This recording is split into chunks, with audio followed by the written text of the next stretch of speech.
Welcome to Sacrilegious Discourse. For this is what the Sovereign Lord says. Why do you need prophets to tell people who you are and what you want? If you can justify everything that the God of the Bible has done, then you can justify any of your behavior. A lot of this mentality is trickling into what is now mainstream right-wing Christianity. I am capable of empathy greater than this God of the Bible. This is a Bible that they tell kids. This is the good Lord. This is the good book.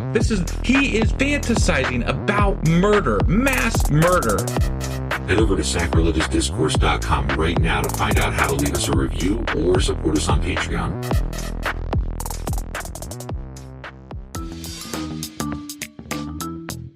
Hey there, sinners and saints. It's your favorite Bible-bashing duo from Sacrilegious Discourse, and we need your help. That's right, folks. We're raising funds for some heavenly equipment and a studio that doesn't sound like it's in the depths of hell. Our current setup, let's just say it's more apocalypse than audiophile. So if you want to hear us dissect the Bible without the background noise of demonic squirrels, chip in a few bucks. We're aiming for $5,000 to upgrade our audio and build a studio worthy of blasphemous banter. Donate today and help us spread the good word of atheism. You can find a link right on our homepage, sacrilegiousdiscourse.com. Every dollar counts. Even if it's from your collection plate.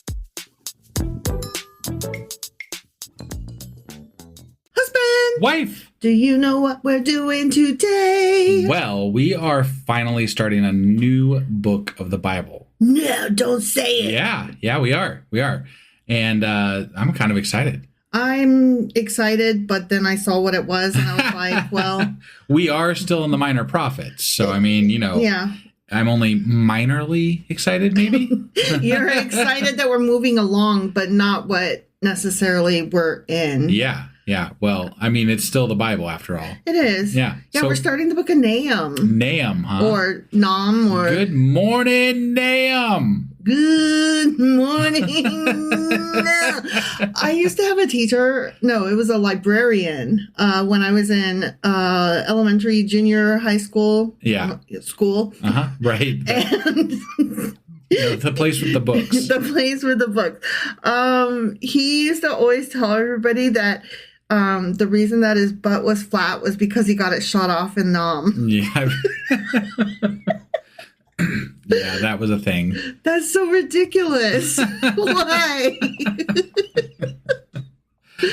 Who knows? Oh, people. Yeah. So anyway, Nam, huh? Nahum. Nahum. Well, before we get into this, I do want to take a moment here because in our multiple brief absences, we had quite a few people sign up as new patrons. What? Yeah, and I really just wanted to, we got to get back on track here because we're back in a regular episode and we got to thank some people. Okay. And we're not going to thank everybody today. We're going to do these in the order they came in. Because we like every single person who contributes to get their own special shout out. That's right. Right. You shouldn't have to share it with anybody else. Nobody else. No, This is all you. Who is it? So today we are giving a shout out to Joanna S. Joanna S. Yeah. And just wanted to say thank you so much for joining our Patreon, and we look forward to seeing you around. We really hope to, hear from you and maybe show up on our Discord, because that's another place you can interact with us if you want to. And it's so fun. Great. Yes. It's great.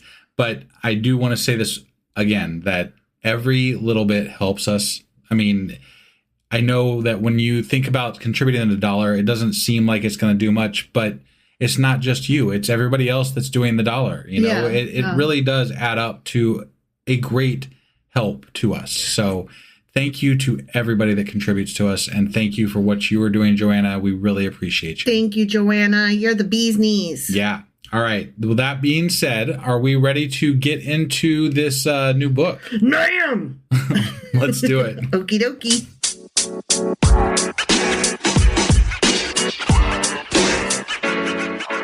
Alrighty, let's get into this. All right. Before I start reading, I thought we would, talk about like who to fuck. Who's this Nahum guy? Nahum. He's a dude. I wouldn't have guessed. No, yeah, I would have. I mean, there's not really a lot about him, much like, what was that, Micah, that guy? Yeah. How we're like, we think his name means this, and we think he's from there, but... Right, but he doesn't even have a dad. Yeah. That we know of anyway. Yeah. You know, So- obviously he has a dad, but or maybe he's fictional. We don't know. You don't know. We have no idea. Nahum is a lot like that. Got it. So more of the same. Okay. So Nahum was a prophet, we think, in like the 600 BCE time frame. Okay. And he came from a small village, he says, on the banks of the Tigris known as El-Kosh. Got it. Okay. Some legends have attributed this place as a small village in Galilee. Galilee? Not sure. I don't know either. I don't know how to pronounce it. Yeah. But that's where Jesus ended up for part of his ministry. Right. I did know that. I think it's Galilee. I think it's Galilee. Galilei. Galilei, Galilei,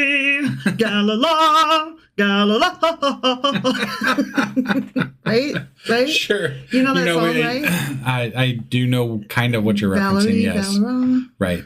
Yeah. And sorry. Got lost in your own head there. I did. I was thinking, and then it was funny, and then I was just staring. Right. Okay, sorry. That happens occasionally. Those long awkward pauses that happen occasionally. I lost It's because wife just like went blank. I did. Yeah. But it's always like sometimes it happens when I'm just looking at my phone or a book. Yeah. But when I'm like looking straight at you when it happens, that's always the funniest because you're just looking at me like, what the fuck? Hello, yes. Okay, the worms have taken over. So anyway, we don't know much about this guy, and he likely, probably would have been a contemporary of King Josiah, which was one of the few quote unquote good kings, like Micah, sure, right? Yeah.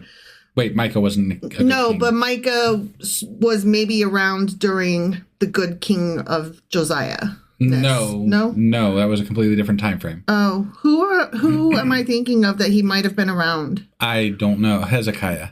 Oh, okay, sure. I believe don't that's know. who he was because he was in the 800 BCEs, and this guy's in the 600s. Yeah. Okay, yeah. So this is closer to the Babylonian exile, whereas the other one was closer to the Assyrian. Okay, I have to tell you something. These guys, I just don't have any grasp on who is who at this point. And this is why we read the book together, because otherwise it would be a complete fucking travesty. It really, okay, but I'm the person that if I don't write things down, it doesn't stick in my head at all. And I have not been writing any of this down. I should have been keeping a notebook and drawing in a chart. And yes, I know that there are charts and graphs and notes and all that you can just print out. But we're lucky to get an episode done. No, that is true. But what I mean is I'm not writing it down, so it's not sticking. Right. And I just don't know who these people are, and I don't know when they fall. So I apologize. I'm just dumb, is what I'm saying. That's the way it be. Okay. All right. So anyway, he would have been around probably during King Josiah, who was supposedly a good guy of the southern kingdom of Judah. Mm-hmm. Okay. And he also might have been a contemporary of Zephaniah and Jeremiah. Got it. Who was a bullfrog. Yeah, right. Yeah. Now, and also a traitor. Yeah, a double spy. Yeah. I remember that. Okay. So, again, not only don't we know when he was around or what he did for sure, we don't know exactly when he gave this prophecy. Because who wrote it, who they wrote it for, when it was written, and when it's supposed to be taking place. Those are all separate issues. Got it. Right? Yeah. So, just making sure that we don't know any of those things. Okay. Is what I'm saying. Okay. Now, he does mention in one of the chapters the destruction of the Egyptian city of Nahum, which is Thebes. And Thebes fell to the Assyrians in 663 BCE. Okay. So Nahum must have written it before that. Or I'm sorry, after that. Right. After that. Yeah, sorry. That's literally what it says, but my brain, it does opposite sometimes. Sure. Okay. Now, it is likely that Nahum prophesied when Nineveh was a mighty city. Okay. And Nineveh was destroyed 50 years after Nahum or Thebes. Got it. In 612. Okay. Yeah. So he probably maybe would have written this book before the fall of the southern kingdom and after the Assyrians had ransacked the northern kingdom. Sure. Okay. So even though the northern kingdom had repented during the time of Jonah, remember him? He was the whale guy, and he was like, no thanks, I don't want a prophet. I don't want to be a prophet, so I'm going to go jump in a lake. And then the people that he jumped in the lake on the boat with, they almost died. And then he was like, fuck me. I guess but they repented because they weren't exactly Israelites at that point, because they'd already been conquered by the Assyrians. Right. So they had a completely different, like they were basically formerly Israelites. Right. You know what I mean? Yeah. Some of them. But they were ruled by a different, like they'd already been conquered by the Assyrians years and years and years and years, hundreds of years prior. Yeah. So, I mean, like there's already a change of who they were. Yeah. But I'm sure they're still were people. Cousin to cousin. Right. Yeah. Right. Yeah. So again, even though the northern kingdom had repented during the time of Jonah, which was a time of great turmoil in Nineveh, Assyria appeared to revert to their crueler ways years later. Got it. Okay. Mm-hmm. Known for their cruelty and the severe mutilation of their victims, which we have talked about before. Yeah. The Assyrians had reached a peak of their violence under the rule of Ashurbanipal. Okay. What a pal. Ashurbanipal. He's a pal. Okay. Ashurbanipal. Right.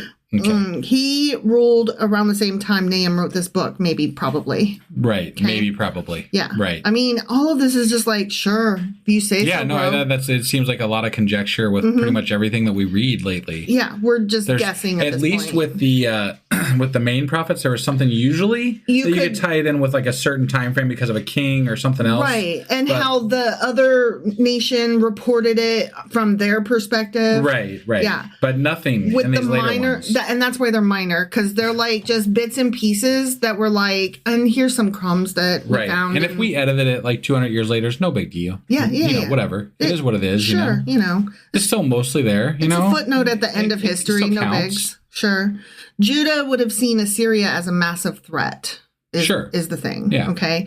And they had wiped out the northern half of the kingdom of Israel. And if Assyria continued to be as formidable an opponent as they were under Tiglath-Pileser and Ashurbanipal, then Judah would be their next victim. Sure. Okay? Yeah. But after Ashurbanipal's reign ended, Assyria's power waned, and they ultimately succumbed to the Babylonians. That's right. Yeah. As predicted in this book. Yeah. Okay. This book is a prophet. Predicted in this book. Okay. All right. You see where we're going. Because, again, we can see the political, waves coming at you. Yes. Because it's just how...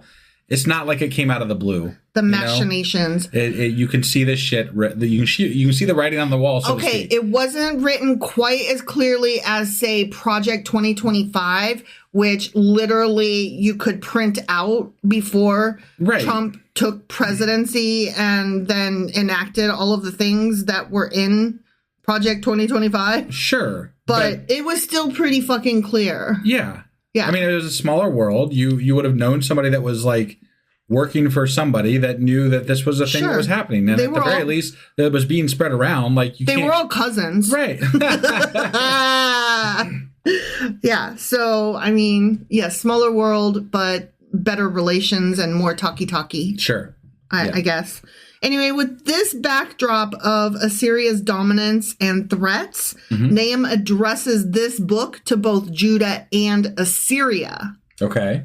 Yeah. And this book is seen as kind of a sequel of sorts to Jonah. Okay. Which, sure, if you want to think that. Right. Like, I mean, I don't know. Some people say it is, I guess. And I'm like, did it fall later in time? Then does that make it a sequel, or does that make it the next thing that happens? But if it's going to be a sequel, it needs to have like a subtitle called like The Return of the Whale or something. I mean, come on. Like, you can't just have a sequel that's just a sequel. Right.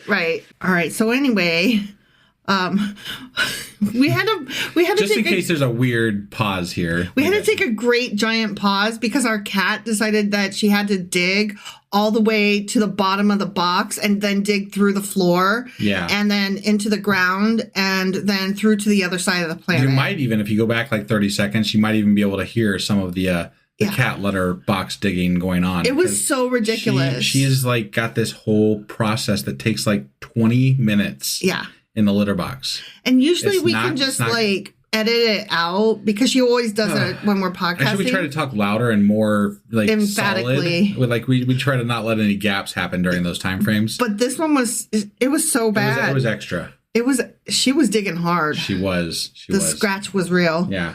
All right. So anyway, although Jonah preached to the Ninevites, aka the Assyrians, right? Them dudes, yeah, and they did repent. Remember? Jonah. Right. He's like, but that was the one that was too easy, and it might have been a dream, and like there was all kinds of weird shit with that. I mean, there was a whale. There was a whale. Yeah, it's not a trustworthy story. No. Questionable narration. Yeah. They reverted to their evil ways under new leadership. Sure. So, Anyway, this sealed their fate as the same as those from Edom, as predicted in the book of Obadiah. Okay. Which I don't think we've read that guy yet. It doesn't. Yeah, I don't think so. No. All right. So all of that being said as background of what this book is, the time frame, and who wrote it. Yeah. Now we can begin reading. Okay. All right. Yeah. So Nahum chapter 1. There's only 3. Oh, okay. All right. A prophecy concerning Nineveh. The book of the vision of Nahum of Elkoshite. Okay. Yeah. Now that's verse 1, but in the Hebrew text, that is the title thing. Yeah. I forget what that is called, like the sub something or the whatever. I forget. I don't know. It's a fancy way of saying not verse 1. Right. Yeah. All right. So the Lord is a jealous and avenging God. He sure is. The Lord takes vengeance and is filled with wrath. That is very true. Yes. High contradiction. I bet that pops up. We just kind of covered that in the last Contradictions thing we did. Is he an angry God? Right. According to this, yes, fucking yes, he absolutely the fuck is. Like right out the gate. Also, I did see a note describing what they mean by jealous. And it was from an apologist, so of course, grain of salt. Yeah. They don't mean like he's jealous, like, oh my God, you like that God? You like that God more? Stop. I'm the only God. You should only love me. It's that God knows that the only way to salvation is through him. So he's not jealous of the other gods. He's jealous for us. Jealous for us. That doesn't make any sense. No, because that's literally not what the word jealous means. Yeah, right. Yeah, so I'm like, you tried hard there, pretzel brain. Yeah. I'm going to start calling these people pretzel brains. Yeah. Okay? Yeah. Because I'm like, that's not what that word means. That's a different word. That particular apologist decided that he didn't like the fact that his God was jealous because it sounds, bad and wrong and mean and he's like, ugly. I'm going to make this sound better by lying. He just cares about us. What? Yeah. I love a good liar. Yeah. Yeah, no, he's jealous, he's avenging, and he takes vengeance, and he's filled with wrath. Right. That's what that verse says. Correct. Literally. Yeah. Those are the words that I just said. No, I mean, yeah. You read them. They were in the Bible. They were there, right there. Just one more time. The Lord is a jealous and avenging God. The Lord takes vengeance and is filled with wrath. Now to carry on, the Lord takes vengeance on his foes and vents his wrath against his enemies. The Lord is slow to anger, but great in power. The Lord will not leave the guilty unpunished. His way is there is some fucking fire and brimstone here that people who are evangelical, they gotta be quoting this shit. He wants you to be good. He hates you so fucking much. I think there are some people in the Bible that would argue with the fact that God is slow to anger. Yeah. Specifically like Aaron's sons and Uzzah. Yeah. And that guy that was picking up sticks on Sunday. Yeah. That seemed pretty immediate to me. It did. Yeah. His way is in the whirlwind and the storm, and clouds are the dust of his feet. He rebukes the sea and dries it up. What does the sea ever do to anybody? Well, there's that Leviathan thing. Yeah. He makes all the rivers run dry. Yeah, he does. Bashan and Carmel wither, and the blossoms of Lebanon fade. Okay. He's like, I kill all the things. I fuck all the people over. I kick the planet around. Man, this mountain, I punched it. The mountains, see? Look, Look, I didn't even know this was coming. Right. The mountains quake before him, Yeah, see? right. He punched the fuck out of it. Right. And the hills melt away. The earth trembles at his presence, the world and all who live in it. I mean, why do you choose to like this guy? I don't understand. I don't understand worshiping someone who demands fear. Yeah. Like, that's just like, that's crazy. I say it every week. Never not be afraid. Right. And choose this on purpose. Yeah. That is why. Yeah. Why? Yeah. Who can withstand his indignation? Apparently nobody, because he's going to kill all of you. Who can endure his fierce anger? Well, he's a god, so nobody. He will kill them all. Sure, if he wants to. Sure. His wrath is poured out like fire. The rocks are shattered before him. What a son of a bitch. There's a lot of destruction happening, like imagery, This destructive is imagery. not a nice god. This is not a good god. No, this is not, yeah. He's not being portrayed very friendly here. No, he's being portrayed like an old-fashioned, like, you know, the people who came before. Right. Like the bad ones with all of the, like, Fire child and brimstone. human sacrifice Yeah, stuff, right, yeah. you know? Like the ancient gods, they were always anger and bad. Sure. That's what this guy is. Yeah. Okay? Yeah. The Lord is good, a refuge in times of trouble. I love how they go through all that. And they're like, the Lord is good. Right? He cares for those who trust in him, but with an overwhelming flood, he will make an end to Nineveh. He will pursue his foes into the realm of darkness.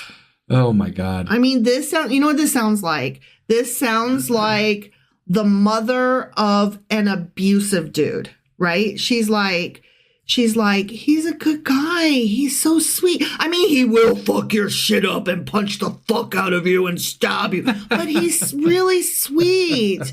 And I mean, yeah, he doesn't always put the toilet seat down, but he cleans it up and then he punches you for saying anything about it. Like, what the fuck? Jesus Christ, this guy. Whatever they plot against the Lord, he will bring to an end. Trouble will not come a second time. Because he's going to take care of that shit. Yeah. Except for that, you remember how he always wiped people out, but then he didn't wipe them out? Remnant, Yeah. la, la, la, la. He's like, I'm going to wipe them all out. They're all going to be gone. They're all gone. But they're not. They're not. Yeah. Except for, I found a couple. That was like my favorite thing from the early Yeah, it was like portions of the Bible. It would be like one chapter is kill them all, and then the next one was JK, I found a few. Right. Right? They will be entangled among thorns and drunk from their wine. They will be consumed like dry stubble. Well, if you're going to be entangled in thorns, at least it's probably be better to be drunk on your wine. You know? I mean, I think so. I would rather be drunk on my wine. If I was entangled in thorns, I'm saying. Yeah. Yeah. Consumed like dry stubble. There's two notes about that. Like one who consumes dry stubble. Whoever that be. I mean, like, what I like is when you shave all your stubble off and then it lands in the sink and then I lick it up because it's dry stubble. It's gross. Delicious. That's really fucking gross. I consume your dry stubble. No, wife does not. Wait, no, that is stubble. not. No. Yeah, so there's a question about what the fuck that even means. Yeah, I'm curious myself. But then I saw another note that said, obviously that means that, dry stubble catches fire and burns real fast. Is that obvious? Obviously. What? Dry stubble. What's obvious about that? So it's consumed by fire. Okay. Oh, okay. And I was like. I don't feel like that's a thing that ever, like, what? And they were like, clearly. Was that a thing that people, like, collected for a fire starter? They will be consumed like dry stubble. Like, give me that stubble. I'm gonna put it in our collection for fire starter stuff. I love me a good dry stubble, like I said. But I feel like that would stink if you used it for a fire. Like, you've burned hair before, right? Accidentally. It's not a good smell. I mean, I've told you the story. It's actually a fucking horrible smell. I've told you the story of my burned hair. I think I've told it on here before. Yeah. It is not good. Leaned over a candle. Yeah. And it was like human flesh kind of thing. Like, Jesus Christ, what? Oh, that's me. I'm on fire. Right. Yeah. You just can't beat it, The shit that okay, anyways. From you, Nineveh has come forth. Let me read that again. From you, Nineveh, has one come forth who plots evil against the Lord and devises wicked plans. Well, if you're going to destroy them all, it sounds like more than just one, but okay. Yeah. This is what the Lord says. Oh, okay. I'm sorry, every time I see it, I have to go back to that voice, you know? Right. Although they have allies and are numerous, they will be destroyed and pass away. Although I have afflicted you, Judah, I will afflict you no more. It's funny because the people that actually destroy Assyria are the Babylonians. Right. So it's not even God. Right. And it's not even the Israelites. They're a tool of the Lord. It's such a, I don't know. Measure twice, cut once. You're a tool of the Lord. Sure, I guess. I think that should be a song. I'm going to write a song. Why isn't the tool of the Lord ever in this time frame, it's never the Israelites. The Israelites are never the one that enact the vengeance for God. It's always some random group of people that he doesn't actually like that does the killing of the other group of people that he doesn't actually like. It's like, no, what you're describing here is just fucking war. Like, that's it. It has nothing to do with gods. It's just fucking war. You want to be a tool. I like the band Tool. You're a tool. I want tools for, working on things. It's nice when you can find your hammer and your screwdriver. That's a good day. Those are good days. Yeah. And like when I'm like, I need a measuring tape. Do we have one of those? And you're like, we do. And then I'm like, do we know where it is? And you're like, I do. That's the best day. Right. Okay. Now I will break their yoke from your neck and tear your shackles away. He is so fucking violent. Yeah, I'm sorry. he is. The Lord has given a command concerning you, Nineveh. Okay. Pay the fuck attention, Nineveh. Is it got to do with destruction? Listen probably? up. Listen up. Okay.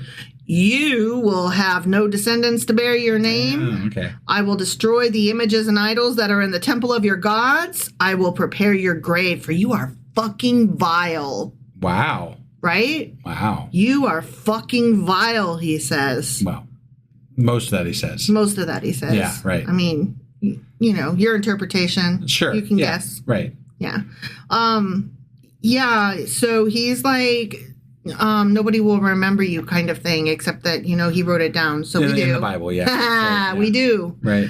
Anyway, this next verse is the last one. And in the Hebrew Bible, it actually is the first verse of the next chapter. Interesting. So I'll read it again whenever we do the next chapter, since it's like, blah, blah, blah. Yep. Okay, so look, they're on the mountains, the feet of one who brings good news, who proclaims peace. Celebrate your festivals, Judah, and fulfill your vows. No more will the wicked invade you. They will be completely destroyed. The end.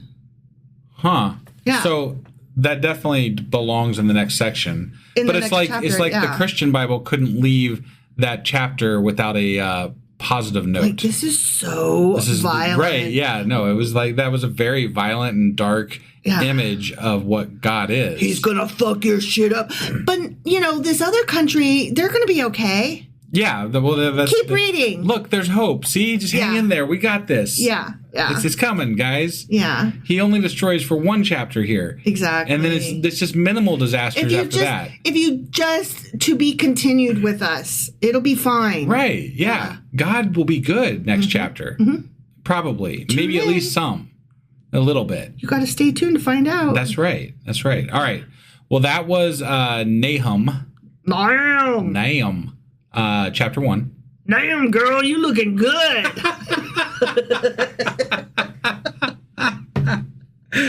All right. Well, I think that's all we got for today. Yeah. All right. We'll be back soon with Nahum chapter 2. Yeah. All right. See you guys then. Bye.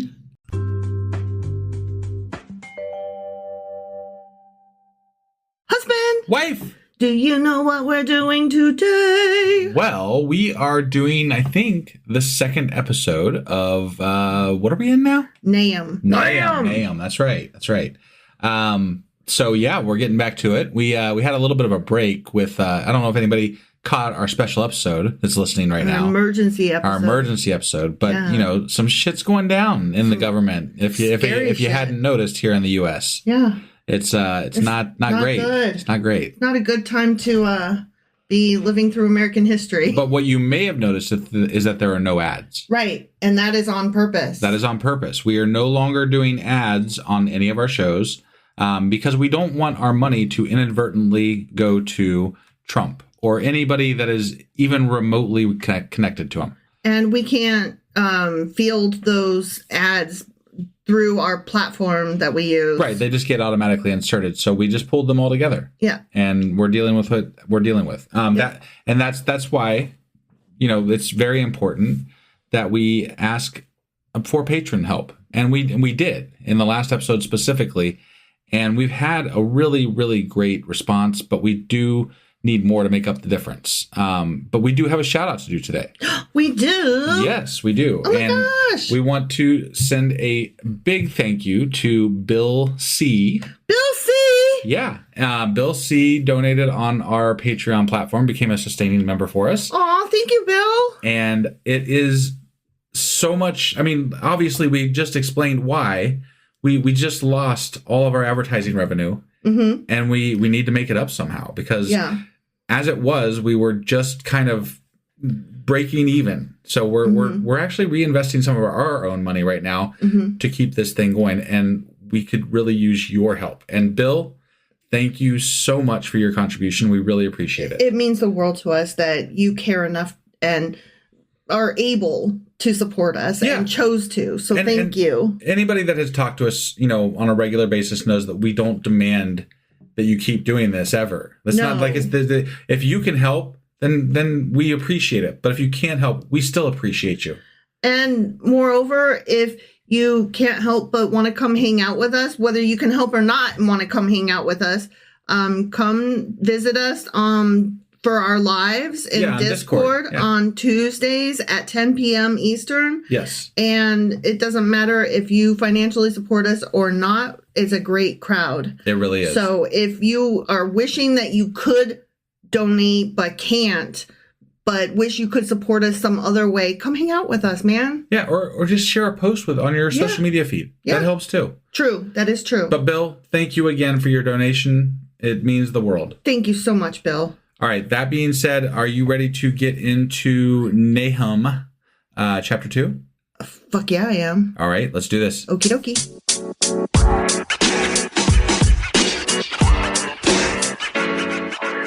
All right. So before I hop into Nahum chapter 2, let us recall that the chapter that we're in actually kind of started at the end of chapter 1. Right. Yeah, it was weird. I mean, you said it depended on whether you're reading the Christian Bible or the Hebrew Bible. Right. Yeah. So I'm actually going to go back and read that last verse because it kind of goes with this one. Sure. Okay. Yeah. And we even felt that at the time, like, that was a dumb place to cut it. It actually does go with the next one because it changed the subject. Yeah. So here we go. This is the end of chapter 1, okay? Uh-huh. Look, there on the mountains, the feet of one who brings good news, who proclaims peace. Celebrate your festivals, Judah, and fulfill your vows. No more will the wicked invade you. They will be completely destroyed. Oh, okay. Anyways, chapter 2. But I like how it's just the feet. Like, because God's like so large. Apparently, it's just like his feet coming down through the crowd or through the clouds. I mean, yeah. And it's just standing there on the mountain. Like, look, it's feet. It makes me think of the monkeys. Hey, hey, we're the monkeys. Like, okay, at the beginning when they're walking funny and they're like, here we come walking down the street. You get the funniest looks from everyone you meet. Because their feet are like crossing over each other. I don't know. Like, there's got to be like 90% of the people that are listening to this going, what the fuck is wife talking about? I just look up the monkeys. You're bringing up the Monkeys movie? No, I don't know. I haven't seen that in I thought it was since a show. I was a kid. Maybe it was a show. It was a show, but like, who the fuck watched that? I don't know. I mean, I know some people watched it. It was before our time, but we had no right to see it. Right, but it was before our time. I know. Like, I know. But look, when you say feet, like, that's all I could think. Like, I'm watching people's feet, right? And they're just crossing over each other. Sometimes your references, I'm like, where are you pulling this shit from? But you know what is nice? What's that? I always hear from people saying, I love your references, wife. So kindly fuck off. Sure. While we're on the topic of me telling husband to fuck off, I did want to address something. Did you? Yeah. On 2 separate occasions, I've been told that I either call myself dumb or I call my husband dumb way too often. And so I wanted to take that into consideration, and like two separate people told me, like one said that I call myself dumb too much, and the other one told me that I call husband dumb too much. Right. So I'm taking a few things from this, which is that at least I'm calling both of us dumb. You know, so okay. like I'm not. This is what we're taking from it. No, more than one. Right, Let me finish. Like I'm not being any more hateful to you than I am to myself. Okay. But I would. You beg to differ. I mean, you know, I was just saying. But I will say that I shouldn't be mean to myself or to you. Right. So right. I will try to do better. I don't always take these critiques to heart. Sometimes the critiques are about my language and I'm like, fuck off. But when they are about how I treat people or how I treat myself, that's worth consideration. So thank you for bringing that to my attention. Yeah. And I appreciate it. Well, the thing is like me and you do like tease each other and like we down each other all the time. Sure. But this person specifically brought up that even though to us it might be funny, it could come across as sounding verbally or emotionally abusive to people who have been in situations where they might have experienced something that was supposed to be funny, but then later wasn't. Yeah. And, you know, that is fair. That is fair. And what's funny to us on our platform might not be funny to people who would otherwise support us. And I just want to take that into consideration. And so I will try to do better. And thank you for caring enough to bring that to our attention. Key word there is going to be try. Yeah.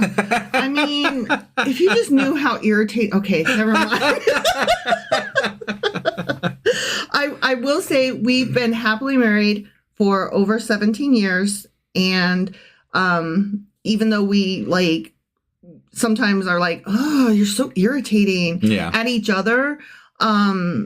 It's like when we tease each other or down each other, it's never anything anybody should ever worry about. But you can't be in our house knowing that. Right. So, you know, that's why I'm saying this and then saying henceforth, I'll try to do better. Sure. Okay. Yeah. Anyway, feet. Yeah. And so you shouldn't make fun of me when I'm saying these silly references. Because I'm trying to do better. You shouldn't tease me. No, I'm going to tease you. Oh, damn it. Yeah, no. I mean, you bring up the Monkeys TV show on our podcast, and I'm going to mercilessly tease you. All right. That's fair. That's fair. All right. Chapter 2. An attacker advances against you, Nineveh. Guard the fortress. Watch the road. Brace yourselves. Marshal all your strength. Okay. Oh, they coming. Yeah. The Lord will restore the splendor of Jacob like the splendor of Israel, though the destroyers have laid them waste and have ruined their vines. Well, hold on, though. But when did he restore the glory of Israel? I don't know. He's going to do it someday. We don't talk about that. But it's okay. It's going to happen, apparently. I don't know. Okay. He's going to restore the splendor of Jacob like the splendor of Israel. I think it just means he's going to do these things. Okay. The way he's going to do one, he's going to do the other. Got it. Okay. Like they're the same. All right. The splendor of Jacob is the splendor of Israel. And he's been saying, I'm going to do the one, I'm going to do the things. Okay. All right. That's my understanding. Sure. The shields of the soldiers are red. Ooh, the warriors are clad in scarlet. I'm assuming this is blood references. It's got to be, right? Like, how many different ways can we say the color red without saying red? I appreciate it. The metal on the chariots flashes on the day they are made ready. The spears of juniper are brandished. This is an interesting words. Like it's appreciate really the poetry in that. Yeah. This is supposed to be one of the most poetic war things out there. Okay. And I can see that. Yeah. The chariots storm through the streets, rushing back and forth through the squares. They look like flaming torches. They dart about like lightning. Nineveh summons her picked troops, yet they stumble on their way. They dash to the city wall. The protective shield is put in place. The river gates are thrown open, and the palace collapses. It is decreed that Nineveh be exiled and carried away. Her female slaves moan like doves and beat on their breasts. Nineveh is like a pool whose water is draining away. Stop, stop, they cry, but no one turns back. Yeah. Plunder the silver, plunder the gold. The supply is endless, the wealth from all its treasures. She is pillaged, plundered, stripped. Hearts melt, knees give way, bodies tremble, every face grows pale. Wow. That's quite the imagery there. Yeah, that was really good imagery. Yeah. You know, I'm one to criticize, and so I also want to be fair. When something is well written, that was well written. Yeah. I appreciate that. Yeah. And these are like ancient people writing this shit. Right. No, I got it. I'm gonna give some credit where it's due there. That was pretty good. It really was. Where now is the lion's den, the place where they fed their young, where the lion and lioness went, and the cubs with nothing to fear. The lion killed enough for his cubs and strangled the prey for his mate, filling his lairs with the kill and his dens with the prey. That imagery goes to the fact that the Assyrians, their like mascot or whatever was the lion. And so he's like, where your lions now, yo? Y'all ain't like lions now. Y'all get stomped. This is the Babylonians going in to destroy Nineveh. The Assyrian takeover of the northern Israel tribes, right? Nineveh is being ransacked. Right, but it's by the Babylonians, I think. I believe. And again, I could be wrong right, too, but I'm pretty sure that's what's happening. I have one verse left here. Yeah. And then I'll go check and see if I can find that real quick in my notes. Okay. But this verse is, I believe, again, part of the next chapter. Okay. I am against you, declares the Lord Almighty. I will burn up your chariots in smoke, and the sword will devour your young lions. I will leave you no prey on the earth. The voices of your messengers will no longer be heard. The end. Wow.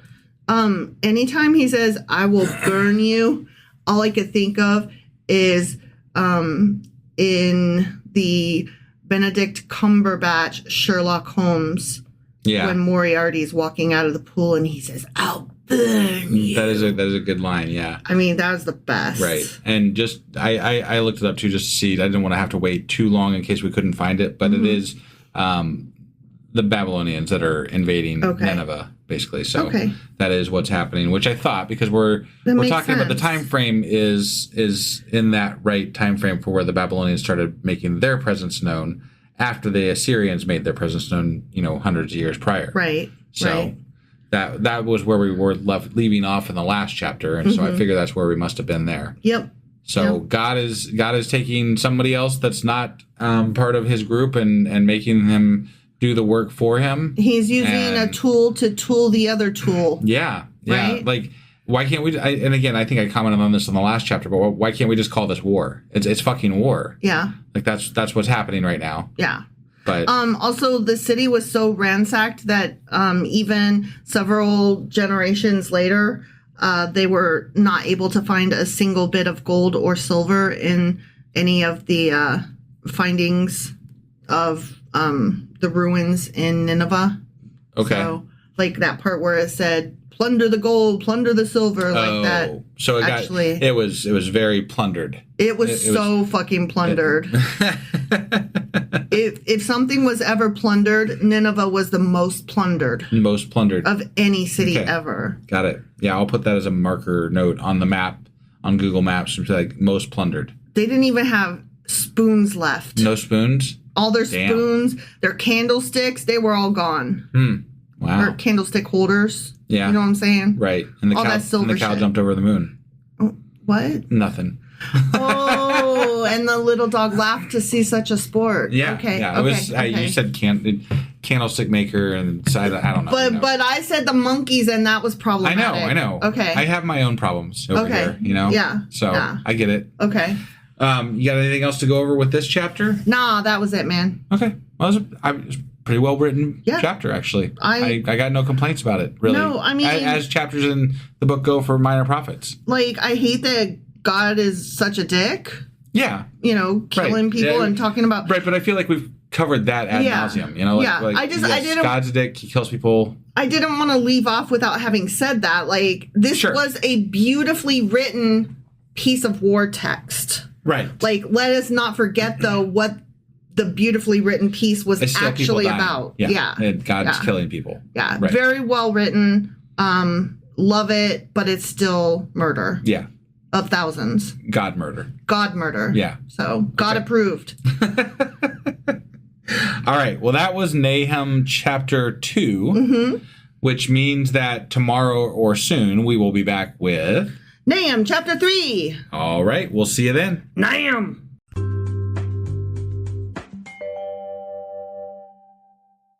Husband. Wife. Do you know where we are today? Well, we just finished with Nahum chapter 2. We sure as fuck did. And in that chapter, I realized I didn't summarize chapter 1 last time. Yeah. So I suck. We are so not together right now that I forgot what I do in the intro. We forgot our format. Because it's not written down. It's not written down anywhere. We kind of wing it, but we have it down until we don't. Right. So I apologize for not summarizing chapter 1 the last time. But you should be sorry. So what happened in chapter 2, right? Yeah. What happened in chapter 2 was God killed a lot of people poetically. Is gonna kill a lot of people. Gonna kill a lot of people poetically. Yeah. With people who aren't Israelites. They're Babylonians. The Ninevites, is that correct? Yeah. Well, yeah, he's gonna Nineveh. He's gonna destroy Nineveh with the Babylonians who don't have anything to do with God. Yeah. But apparently God is directing it. Right. So apparently it does have to do with God. Just, he doesn't like those people but then they're gonna destroy each other. I call that war.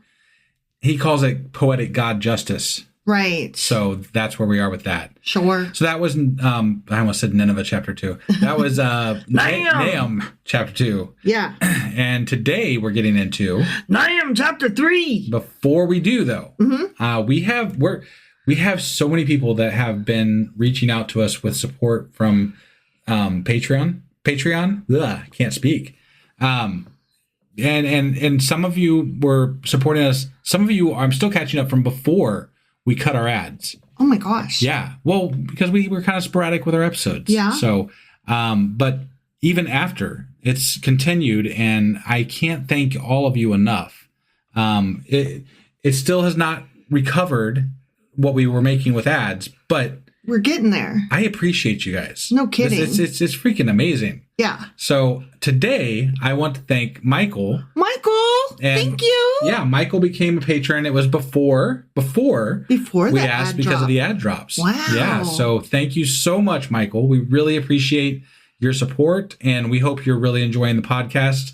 And it never fails to put a smile on our face how people reach out to support us and help us do what we're doing. Thank you so much, Michael. Honestly, it's just amazing, and it's always shocking. Yeah. And it's never not a surprise. I can't you describe. like us and you want to throw a couple bucks our way? Right. I can't describe what it's like to sit here in our dining room doing our podcast and like, hey, we got a new supporter. What? It's like the coolest feeling in the world. I wish I want to thank you, every one of you. So yes. That's it. So anyway, today we're doing Nahum chapter 3. Yes. And are you ready to do this? I sure as fuck am. Let's do it. Okie dokie.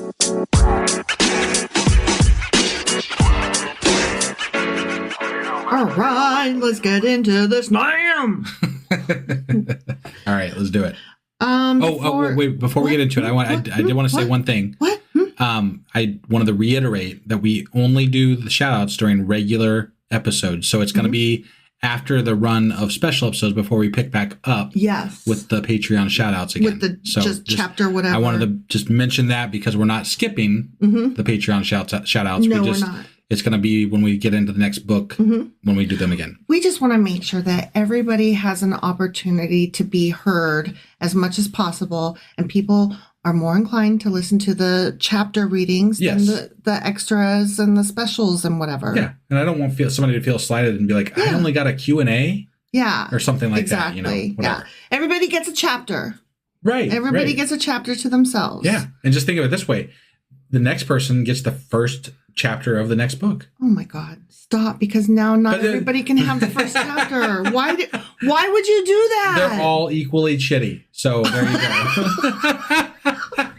I think that I could not have said it better. Right, yeah. Oh, okay, listen. Yeah. Listen. I'm listening. Listen, you mountain. Mm-hmm. Okay, so we're about to read chapter 3, but remember how the last verse of chapter 2 is like the beginning of chapter 3? Yeah, they like to do that a lot. I know, because them Christians came along and cut it up different. Right. They were like, you Hebrews did it wrong. Here, let me help you with that. You need to put a teaser in at the end. Yeah. That way they keep going. Yeah. You know? I mean, they were doing it all the way back then. Jesus. All right. So I'm reading the last verse of chapter 2. Okay. Before I start chapter 3. Right. Okay. I'm against you. Okay. Yeah, you are. I don't know. Declares the Lord Almighty. Okay. I will burn up your chariots in smoke, and the sword will devour your young lions. I will leave you no prey on the earth. The voices of your messengers will no longer be heard. This is in regards to Nineveh, I believe. Yeah. Okay. Yeah. Right. He's like, I'm done with yous, and I'm fucking your shit up. Yeah. And you will live to regret it. But no, you won't, because you'll all be wiped out. Yeah. Which kind of happened-ish. Sure. I mean, Nineveh went down. Right. Well, I've already started compiling info for the wrap up, and I'm going to have some shit to say about Nineveh. Okay? Got it. Yeah. That city went down. Did it? Yeah. Okay. Oh, yeah. All right. Like fire and brimstone kind of shit, you know? Got it. Yeah. All right. But let's start chapter 3 now. Ready? Sure. All right. Whoa! To the city of blood. The city of blood. Yeah. Damn. In other translations, it's the bloody city. Yeah. I told you this city went down. It said that's yeah. Full of lies, full of plunder, never without victims. You fucks. Okay. The crack of whips, the clatter of wheels, galloping horses, and jolting chariots. So we have more of this wonderful imagery, Right. honestly. These people were really pissed off. Like the poetry itself is like they're so pissed off. They're like, this is so glorious.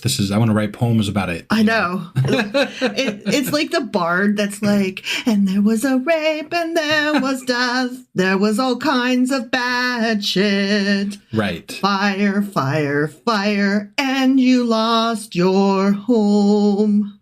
What? I love it when they do that with like the what do you call them? The bards. That's what I said. Yeah, no, I know. That's all. Yeah. Like, there's lots of shows, but like the first one that I ever recall that being the case was Monty Python and the Holy Grail. It's the first one that I was ever exposed to. Yeah. Which yeah. I loved. Good stuff. That. Good Yeah. stuff.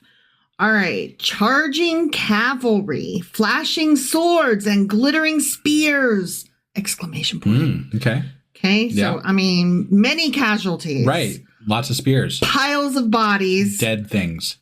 Piles of dead. Blood. Bodies without number. Lots of blood. People stumbling over the corpses. I'm reading here. Oh, okay. I'm not making shit up. I got you. I'm going to read it again because you were like, No, yeah. being I thought you were ridiculous. just commenting. yeah, no, I'm actually reading. I was like, you can stop now. I'm reading. Okay. Many casualties, piles of dead, bodies without number, people stumbling over the corpses. Jesus Christ. All because of the wanton lust of a prostitute, alluring the mistress of sorceries who enslaved nations by her prostitution and peoples by her witchcraft. I had a note about that. Yeah, I'm interested in what that means. It's the same thing it always is when you call a city a harlot or prostitute. Okay. It means the same thing that it always has. That It was a sinful city. They cherish money over stuff. But even worse than all of the sins that they did, they worshipped other gods. Oh, okay.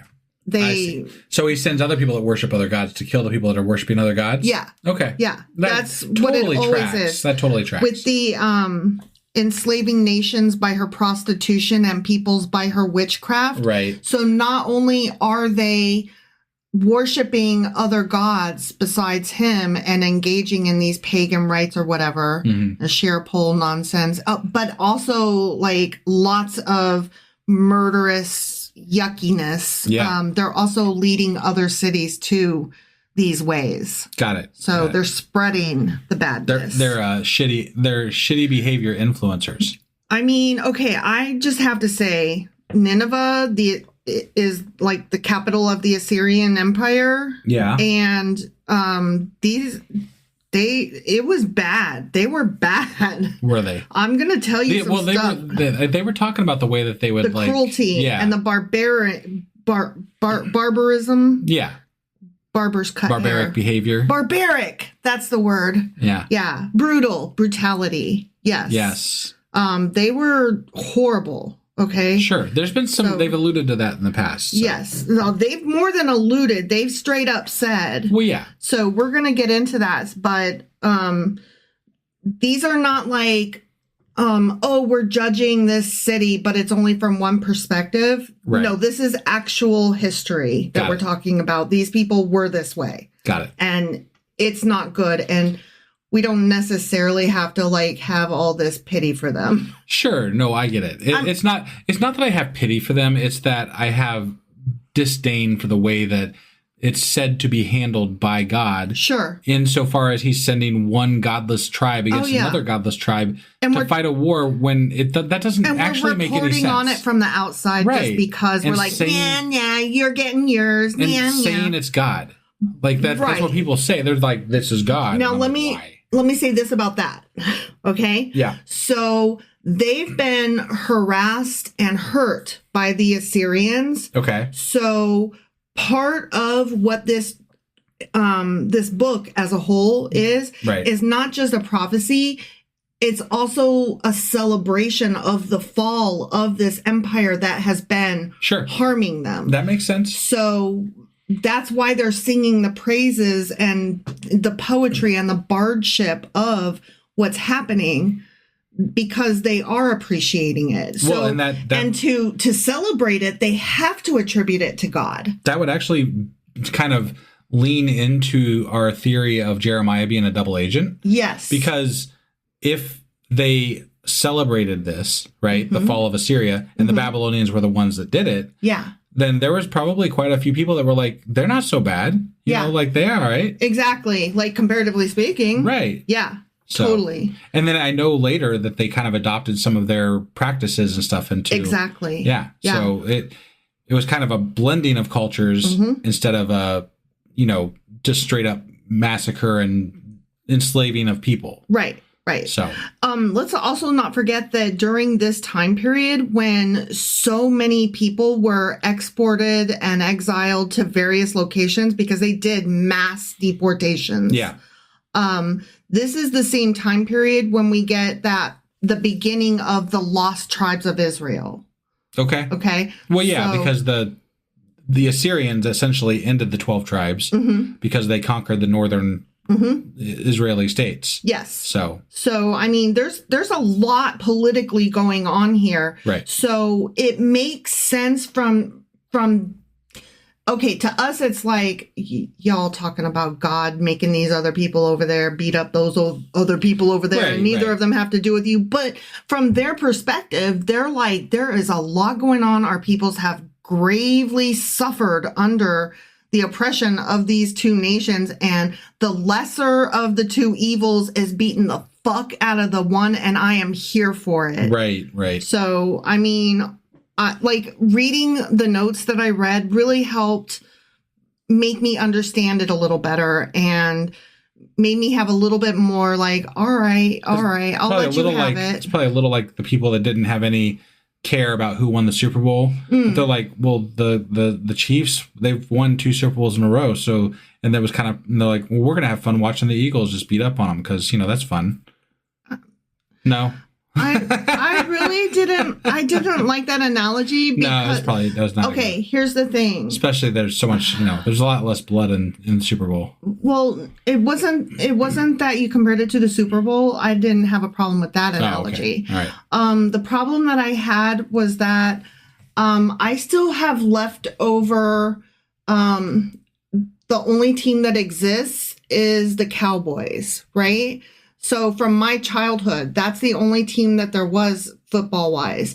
And one of the enemies of the Dallas Cowboys is the Eagles. Right. So when I knew that they were going to the Super Bowl, like I had seen that and I was like, well, I don't know who's, like literally the day of the Super Bowl, I was like, I don't even know who else is going to the Super Bowl, but I have to cheer for them automatically because I can't cheer for the Eagles. Sure.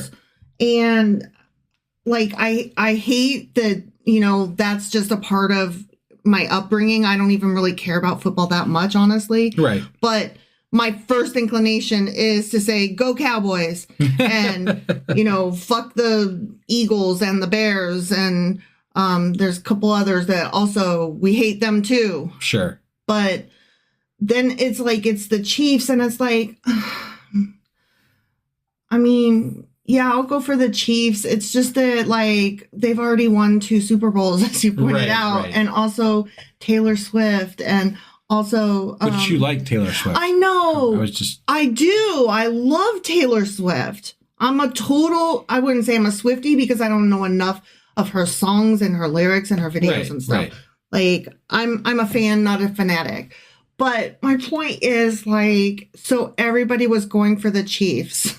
Right. And it was like, oh. Yeah. It kind of felt that way. They were like, they're going to get their 3-peat or whatever. And then you made the comment, they played so badly that it almost seemed like Elon Musk must have bought them. Right. Yeah. To make them lose. Yeah. Just to go against Taylor Swift or something. Right? I mean, I could see that. I could totally see that. Yeah. And honestly, I mean, they did a poor showing. Oh, they did. And they did. It was very out of character. Well, I don't watch a whole lot of football. I don't know that I know that it's out of character, but obviously they were in the Super Bowl, so it probably had to be out of character. I mean, I only know that from having heard. Right. Everybody was like, that they played very out of character. Right. Right. Like, that made no sense. Yeah. So anyway, back to Nineveh. Getting the fuck beat out of it. Right? Yeah. Many casualties, piles of bodies without number, people stumbling over the corpses, all because of the wanton lust of a prostitute, alluring the mistress of sorceries. That's the name of my next book. Who enslaved nations by her prostitution and peoples by her witchcraft. If we go back through our podcast, you have a lot of next books. Yeah, well, fuck off. I'm just saying. I am against you, declares the Lord Almighty. Ah, okay. I said Lord Almighty. Like, literally, that is what my mouth wanted to say. I'm against you, declares the Lord Almighty. I will lift your skirts over your face. I will show the nations your nakedness and the kingdoms your shame. Okay. It's the embarrassingness. Yeah, I get it. You should always be ashamed of your genitals. Right. You should never be fine with whatever crotch you have. Right. Always be embarrassed and feel shame for having a pee hole. Well, shit, they started wars in the past for just cutting somebody's beard off, so. I mean, right? Yeah. I will pelt you with filth. I will treat you with contempt and make you a spectacle. All who see you will flee from you and say, Nineveh's in ruins. Who will mourn for her? There's a lot of, mocking that happens in the Bible. They didn't have Twitter. No, I know, but I'm like, does God really mock these cultures? Like, is that the response that this God does? Yeah. He is a mocking God? Well, he's not mocking. He's saying that lots of people gonna laugh at you. Right, but he seems to be okay with it. And he's he's reveling in the fact that they're going to be mocked. Mm-hmm. Right? So, yeah, because God is man-made and man mocks. And that's why he made Twitter. That's what I'm getting at. I'm like, it's not very goddish. It's not very goddish. Yeah. Yeah, that's not very godlike behavior. Right. To be honest, TBH. You don't seem very godly, TBH. I don't know that I know the what a god should be because we don't have any examples. But I know what he shouldn't be. Well, and it's Twitter. He shouldn't act like Twitter. Right. If you're that powerful, I just don't feel like there's any need to be petty. Like, you have everything. There should be no nanny boo-boo in you. Right. And certainly no stick your head in doo-doo. Yeah, especially if you're the one that created it all. Yeah. Right? Like, it just doesn't make sense to me. No. Whatever. It's childish. Right. Yeah. It's almost like toxic masculinity at its worst. Right. Like, oh, God's an incel.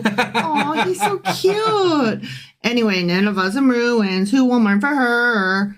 Where can I find anyone to comfort you? You can't. No. Okay? Yeah. Yeah. Nineveh's fucked. Yeah. Okay? It's going down. I hear that.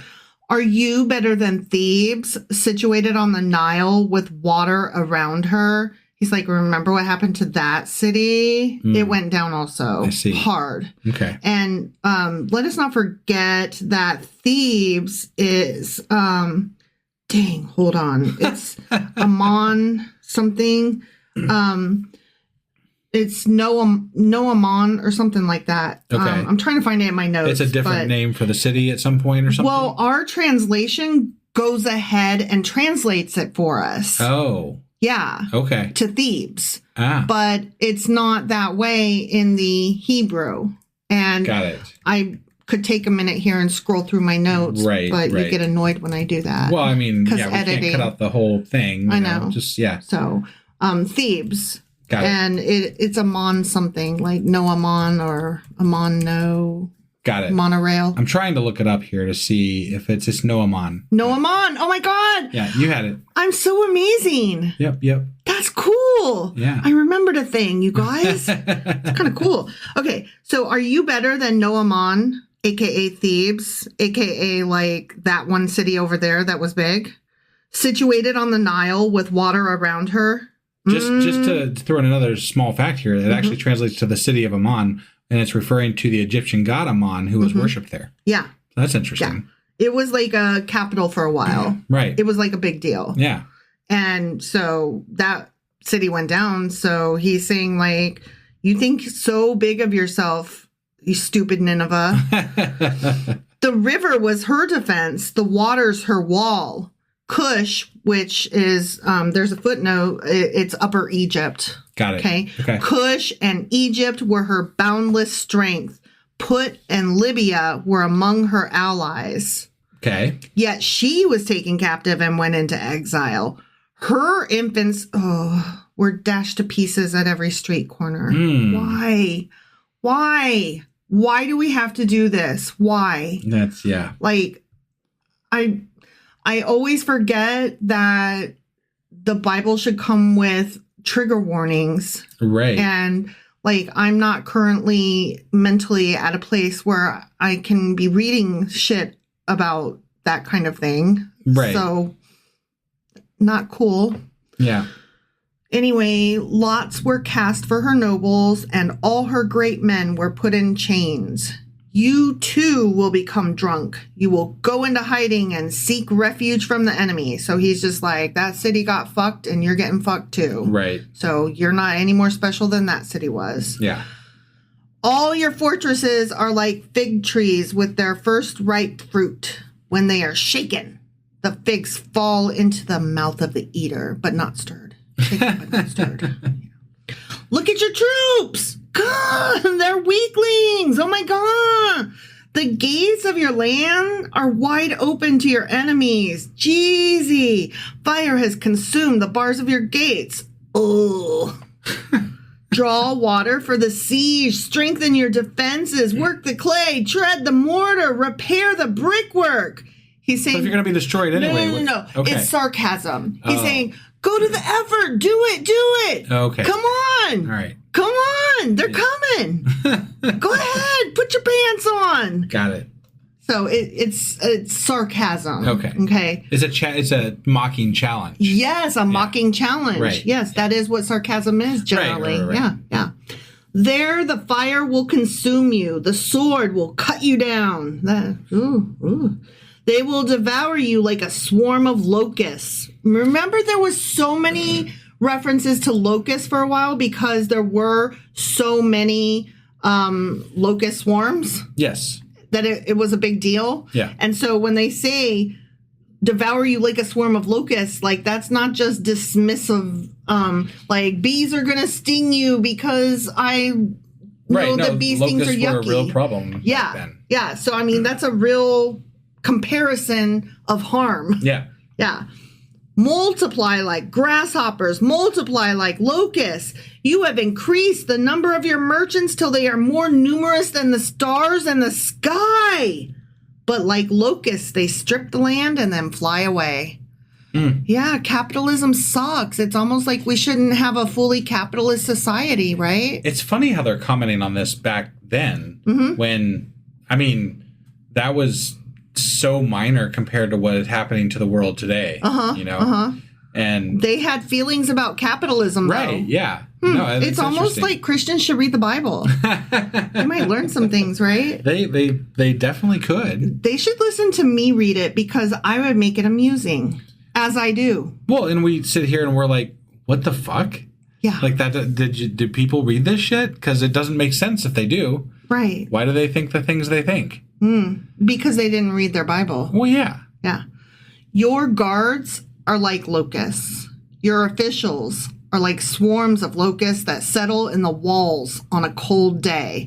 So, like, on a cold day, they're going to settle on the wall so they, like, are quiet. They're just sitting there. Right. Okay? But when the sun appears, they fly away and no one knows where. So, like, on a cold day, like, they just swarm in, right? And then they sit. Right. I was thinking more like they swarm again when it's warmer out. Yeah. Not fly away and not be found. Well, you don't know where it went. Like, they're everywhere and you can't find them. But aren't they the big cloud that's consuming everything? Yeah, but also you never know where they're going to hit you next. Is the thing. Okay. Yeah. Also, it's another way of saying they leave the land barren. Got it. Yeah.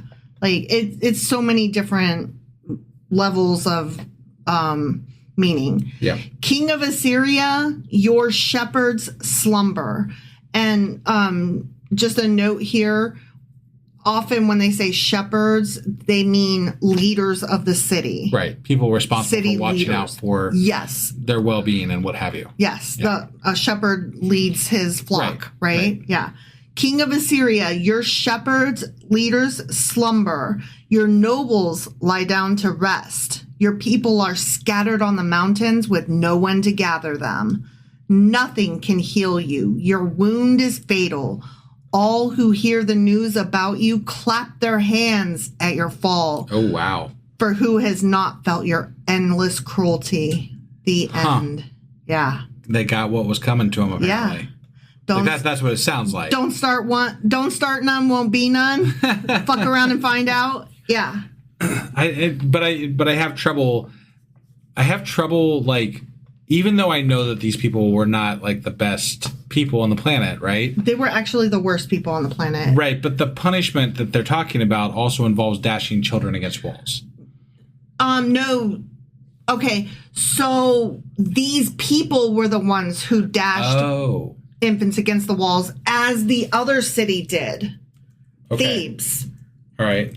And so, like, they did that kind of thing. Got it. And so, yes, it's not good that they're saying, and now it's coming back to you, more of it. Right. Obviously, that's not nice. But, okay, I sound like I'm defending throwing babies against a wall, and that's not what I'm trying to do here at all. Yeah. I mean, obviously, I was very disturbed by it. Yes. So that is not a thing that I want. Right. But what's happening is Thebes used to do this, and now Nineveh is doing this, and that was the comparison that was made. Got it. And you are right. The Assyrians did conquer Thebes in 7th century BCE, so that had to be what they were referring to, probably. Yeah. So, I mean, all that was in my notes. Right. No, I just wanted to make sure that we were talking about the correct things. So yeah. So, so he's saying that y'all did all this nasty shit, and now all this nasty shit is being done to you, and y'all invited this. You invited this evil in. You made this happen to yourself, and I got my popcorn. I'm here for it. Sure. And I mean, should we like this kind of retribution? No. But can we understand it when we're watching people who have just had oppression, harmful oppression? And like, I will get into this more in the wrap up.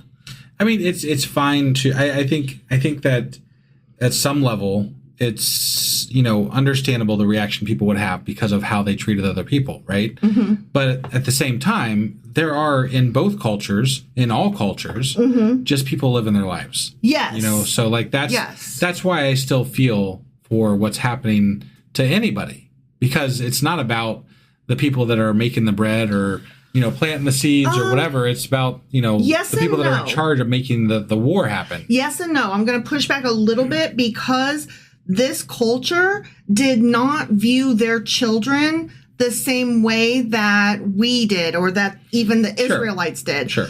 So they were not like warm and fuzzy with their babies. They were themselves sacrificing their children. Right. And treating them as slaves and, selling them and stuff like that. Like, they were just not good people. Okay. So, I mean, I don't want to like stereotype an entire like civilization who isn't even alive today to defend itself. Right. But I do want to say that there are records that show what these people were like. Right. Right. And I'll get into the records even of it in the wrap up. Sure.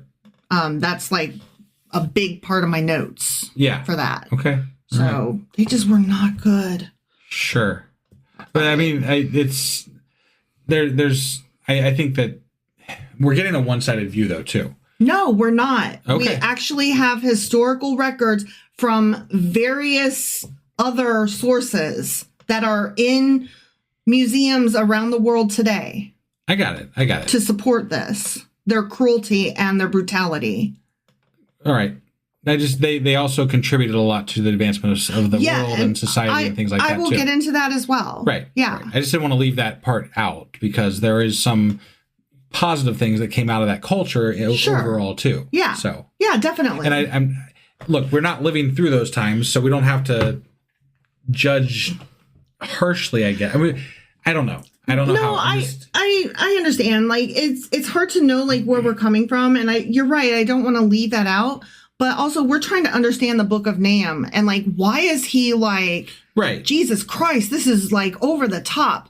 And so you have to describe the cruelty and how horrible these people were if you're trying to understand why the book of Nahum is written the way it's written. I get it. I just don't like to leave the entire impression of a culture being one thing when it's many things. Sure. That's all. Sure. That's all I'm saying. No, that's fair. That's very fair. And I appreciate you saying that, because that is something that's in my notes, but it's not it's not like the larger part of my notes. It's not relevant necessarily to the biblical text that we're reading. Currently. Right. Right.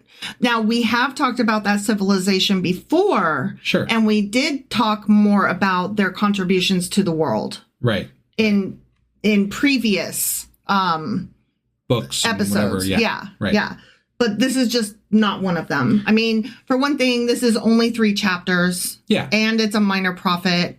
And, we're towards the end of the fucking Old Testament. Yeah. And we're rehashing old material and reliving stuff that we've already been through. Right. So. Yeah. There's only so much you can say at some points for some of these. Right. But it was fair. I appreciate you pointing out, yeah, they were more than one thing. Right. They were smart and evil. Sure. I would like to go back and revisit the history of the Bible at some point after we're done. Like, if when we get to the other side of the Bible, we're going to still do stuff. Yeah. And going over the history would be something that I would want to go back into. No, definitely. Like, literally, like the historical cultures and things, like, just kind of go into them more. I keep saying that I want to get back into the Asimov book. Yeah. Because we're far enough along that we are We've no caught longer. up. Yeah, we're no longer gonna catch up to ourselves in the Asimov book and get ahead of where we are in the Bible. Right. And I know that a fan named Conrad would particularly appreciate that as well. So, Right. yeah, that would be fun. Yeah, definitely. Do you have anything else for Nahum today? Nahum! No, I do not. All right. Well, that is it for Nahum. Mm-hmm. And that means that we've got some special episodes coming up, which would be our... We've got our Q&A?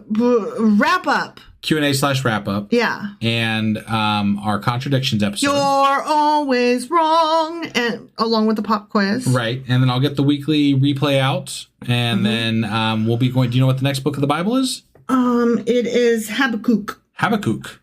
Okay. Habakkuk. Well, we'll... I do want to say one thing, which this week's live episode on Discord is up in the air at the moment. It is. I'm helping out a family of mine this week. A family of mine, a friend of mine. I'm helping out a friend of mine has a family member in the hospital, and I might not be home to do the live. Right. So we're kind of playing it by ear and being flexible and trying to record a little bit ahead. And if I'm able to be here to do the live, I will.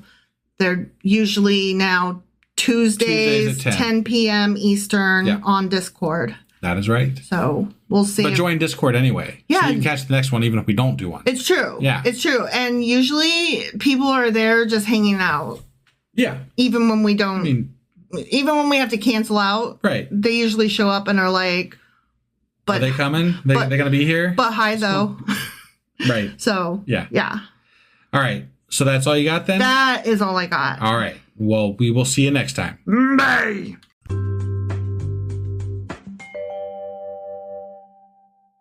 Husband. Wife. Guess what we're doing today? Well, we are wrapping up Nahum. Nahum. Yeah, that's the one. Yeah, we are. So this was a short book. It was. Yeah. And but it was pretty meaty. And there was some good poesy in it. Yes. You know, it was all right. Like as far as books go, this one I didn't love it because it's still God killing people. Right. But it wasn't the worst one we've read. No, the writing actually helped me not hate it as much. Yeah. Because I can get down with good writing. Like, look how pretty this mass murder is. It's amazing. Exactly. Yeah. Yeah. It's great stuff. Sure. So before we get into it, I did want to say one thing here. Mm-hmm. I just want everybody to know, that's part of our base out there, that Google has capitulated to calling the Gulf of Mexico the Gulf of America. And this is bullshit because the United States of America has no authority to just willy-nilly decide to rename entire bodies of water. There's a whole other world of people out there that still want to call that probably the Gulf of Mexico if I had to. I mean, unless they're capitulating also to Trump. Well, Trump's executive order means nothing on the world stage. Yeah. So, protest. Yeah, protest. I actually uninstalled Google Maps, and it sucks, and I fucking hate it. But I'm using MapQuest because they still say Gulf of Mexico. I actually contacted Google Maps customer whatever. Right. And I left a strongly worded message that basically called them cowards and challenged them to do better. Like, you are big enough to stand up to this, and if you don't, how am I supposed to feel as just one small person? Yeah. Yeah. Well, I at the very least for the next, I guess, 3.5 years, I'm going to suffer through with MapQuest unless Google decides to change back. So Google won't be getting my map data. Anyway, that's a whole other political side of things that I didn't really want to go into, but it just was very much on my mind today. It's so stupid, but it's also like, how dare? Yeah. So anyway, Nahum. Nahum. Yeah. Is this gonna be good stuff? I think so. All right. Yeah. Well, let's get into it. Okie dokie.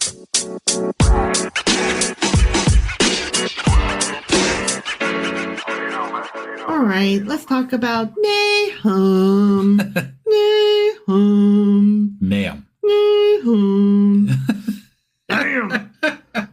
Yeah. Yeah, let's do that. Okay. All right. So he was a prophet guy, but a minor one, right? He was, yeah. In like the 600s of the BCEs, somewhere in there. Kind of, maybe. No, this was closer to I thought this was closer. Oh, yeah. No, you're right. I'm sorry. I'm still lost in the last one. So yes, you're right. 600 because it was close to the Babylonian exile time. So yes. Okay. Sorry.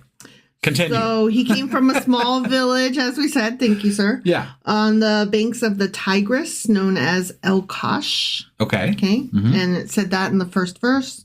Yeah. So we've already been over this a little bit. Right. The original text was written in biblical Hebrew. Okay. So that's what that is. Sure. And his name, just as a reminder, means comforter. And he was not very comforting to me, he did but put he was poesy to the murder.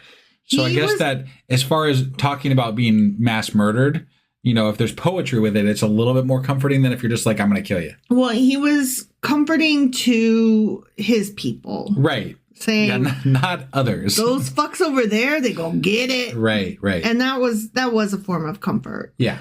All right. Now we are going to get into something that is a little bit confusing because it involves time frames, which is not my forte. And we literally had to get out a piece of paper to write this shit down. Yes. Because I could not follow. So, okay. So the setting of Nahum as a prophet is separate from when the creation of the book. Right. Or when we're saying, okay, so there's like all these different things. There's, first of all, was Nahum a real dude? Let's say he was. When did he actually walk around? And when are we saying he walked around? And then there's like, when did he actually write the book? If he actually wrote the book, and when are we saying he wrote the book? And if somebody else wrote the book in his place, when did they write it? And what time period are they trying to portray? Sure. So there's like all these what time period are they writing it from? Yeah. Right. So there's just all these different questions, right? Yeah. And it gets really confusing when you don't have anything to go by. Right. But he does mention some events that let us kind of narrow it down a little bit, kind of. Yeah. Okay. So the setting for him as a prophet walking around, okay, was between 663 BCE and 612. 663 being when Thebes was sacked by the Assyrians. Right. And then when Nineveh was sacked by the Babylonians in 612. Right. Okay. Yep. And he mentions Thebes as he's talking about the coming doom of Nineveh. Yeah. So obviously that was something that was in his memery, right? Like seems like that was something that he was able to recall. Thebes was in his memory. Yes. Yeah. Yes. Yeah. Okay. Right. So, so it definitely happened after Thebes. Okay. Okay. Now, historians are trying to say that he was writing during that time period and just foretelling Nineveh.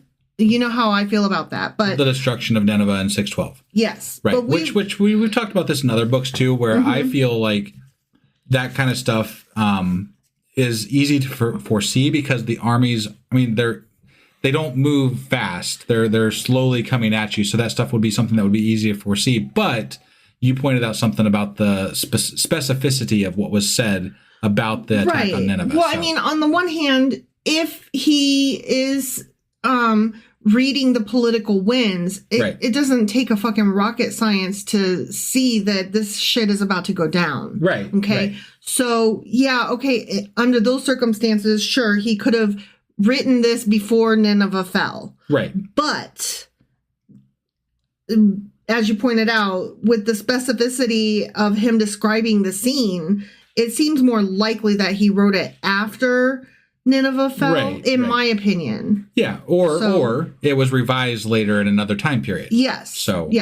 So and that gets into this whole long time period of when we're saying that the book was put together, which was anywhere from between when Noamon, which is Thebes, fell in 663 BCE, all the way past Nineveh falling, all the way past a bunch of other shit that happened. Yeah. All the way up into shit we haven't even read about yet in the Maccabean period, which is 175 to 165 BC. We did touch on it in one book, but it was just a little bit of a reference. So. Yeah, it's like we almost got there, and then we had to go back and do all these fucking minor prophets and rehash old news. And that would, like, if I had to take my best educated guess as to what transpired, it would be something along the lines of there were probably writings from that time frame from Nahum or whatever, and then it got translated as they wanted it to be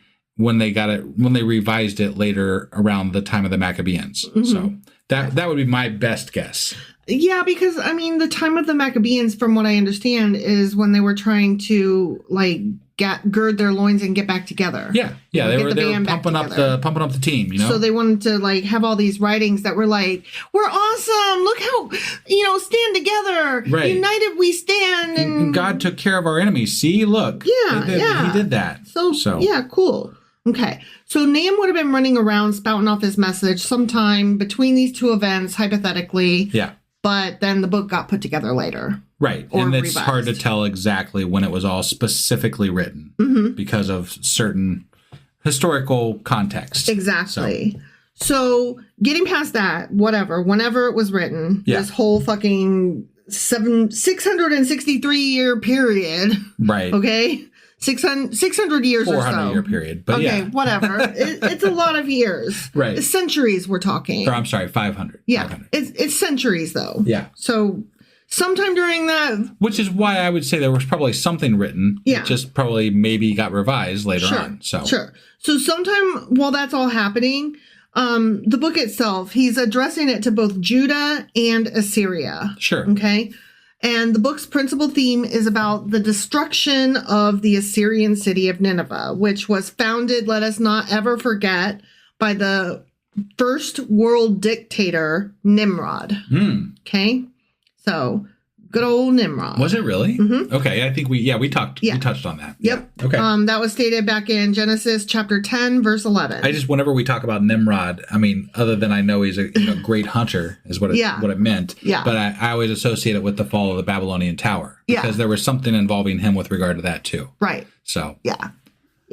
So Nineveh was the capital of the great and flourishing Assyrian Empire at that time. Okay. And it was a city of vast extent. It was the center of the civilization and commerce of the world. Yeah, and as we kind of touched, we talked about this a little bit in the last episode, but they were very they were very shitty, but they were also very advanced with regard to technology for that time period. Yes. Yes. And I'm going to say a little bit about that. Yeah. Okay.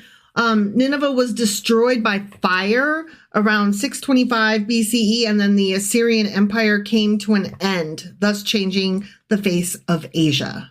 Okay. Oh, okay. Yeah. Like, it was a big deal.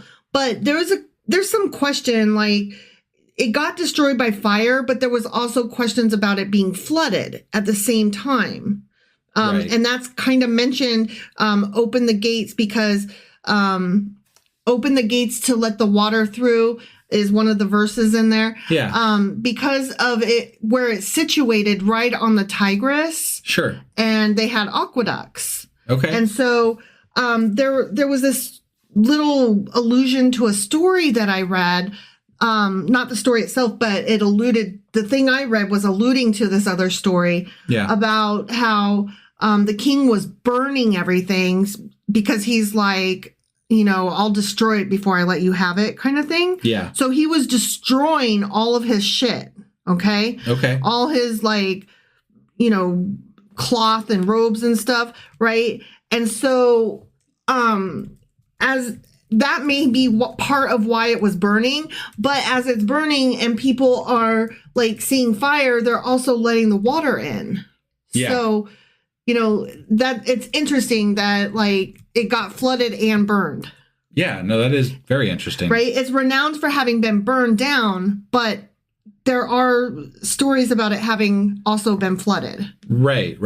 So there was it also occurs to me that when we were talking about the Babylonian exile, that they actually captured Babylon with a similar method, like the water entering the city. Yes. That was a thing then too. So if we're talking about this like being a revisionist history type thing, it might be like a mixture of two events. You know what I mean? Yeah. So that's always a possibility as well, because a lot of things get, they're not exactly the correct information always, because it's people taking the story here from there and putting them together. Exactly. So, however it got destroyed, fire or water or a bit of both is just so interesting to me. Yeah. It did change the face of Asia. It was a big fucking deal. Of Asia? Yeah. Because, I mean, this is like the Middle East that we're talking about. So Asia would have been quite a big area that would have changed. I know. Okay. But let us not forget, this was the capital not just of Assyria, of the Assyrian Empire. Yeah. It was the capital basically of the world. It was the hub. Okay. So when it fell, different empires were moving around, able to do some more moving and shaking. Got it. Okay. All right. So archaeological digs have uncovered the splendor of Nineveh in its zenith. Massive walls were 8 miles in circumference. Wow. Yeah. It had a water aqueduct, palaces, like hundreds of palaces. Huh. Hundreds of towers. Really? Yeah. Wow. Yeah. It Must was have been quite huge. a sight. Yeah.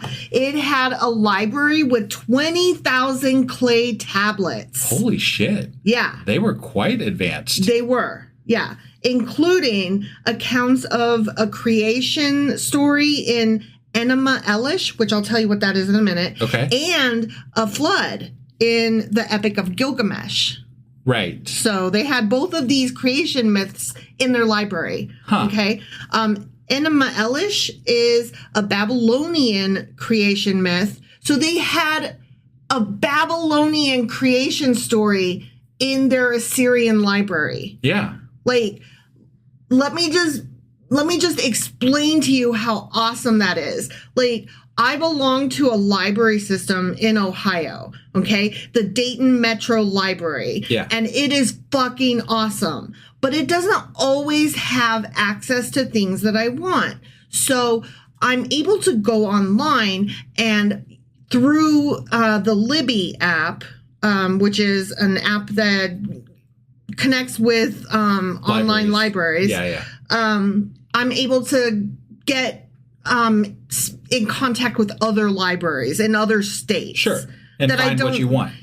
Yeah. So like I get geeked out when a library in, for example, Florida, which is funny, right, has something available or more quickly, or has purchased a pre-order that Dayton Metro hasn't yet. Right. And I'm able to get it. I get geeked out just in Ohio to Florida, okay? Yeah.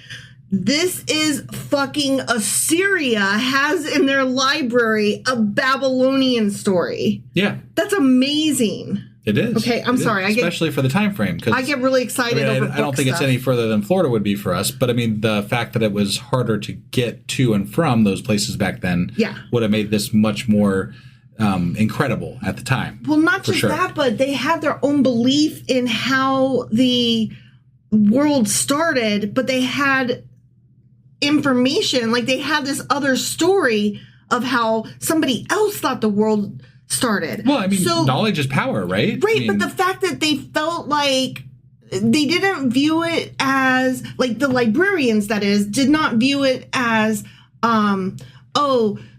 those stupid people with those stupid belief, break that story, clay tablet. They were like, interesting. Those dum-dums think the world started this way, whereas we know on our clay tablet that it started a different way. Well, and we don't really know how their library operated. That might have just been for the elite or something like that were using it for information for military purposes or whatever. Yeah, I know that it wasn't like a library today. Yeah, I do understand that. You probably didn't have people with library cards checking out clay tablets. Sure, no.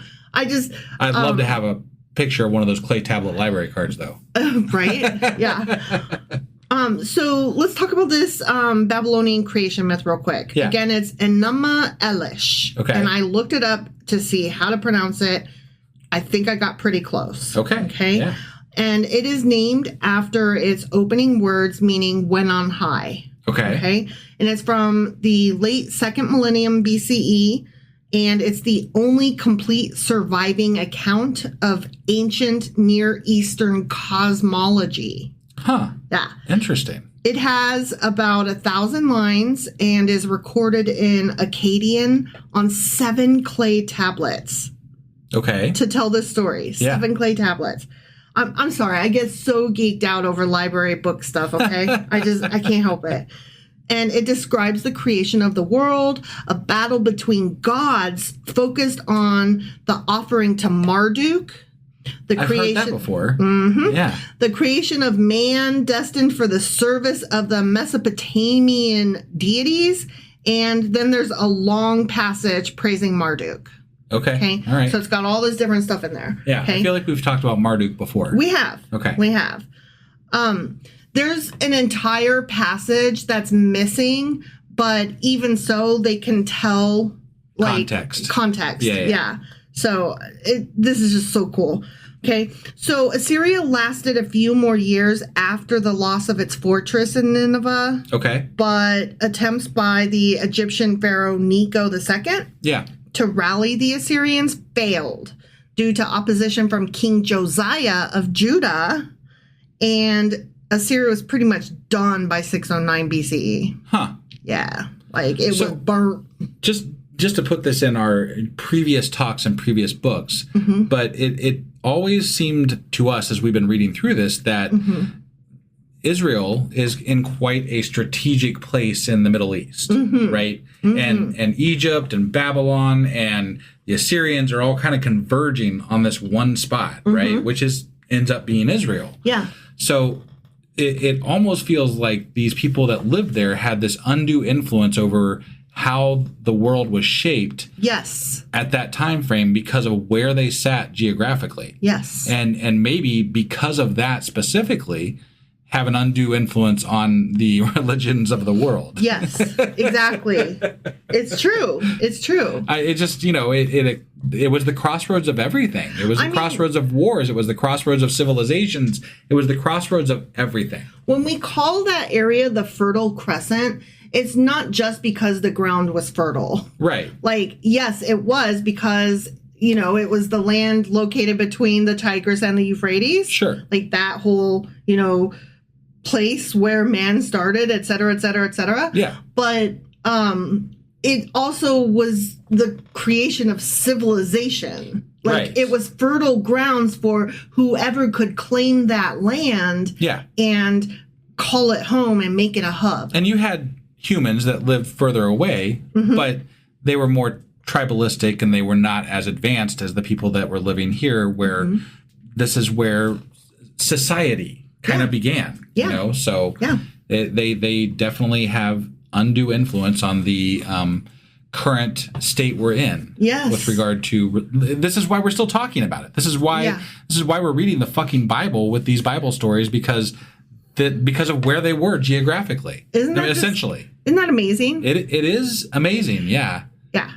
So Nahum's prophecy, going back to what we were talking about, is a warning to the Ninevites of coming events. He's like, you guys are about to burn down. Yeah.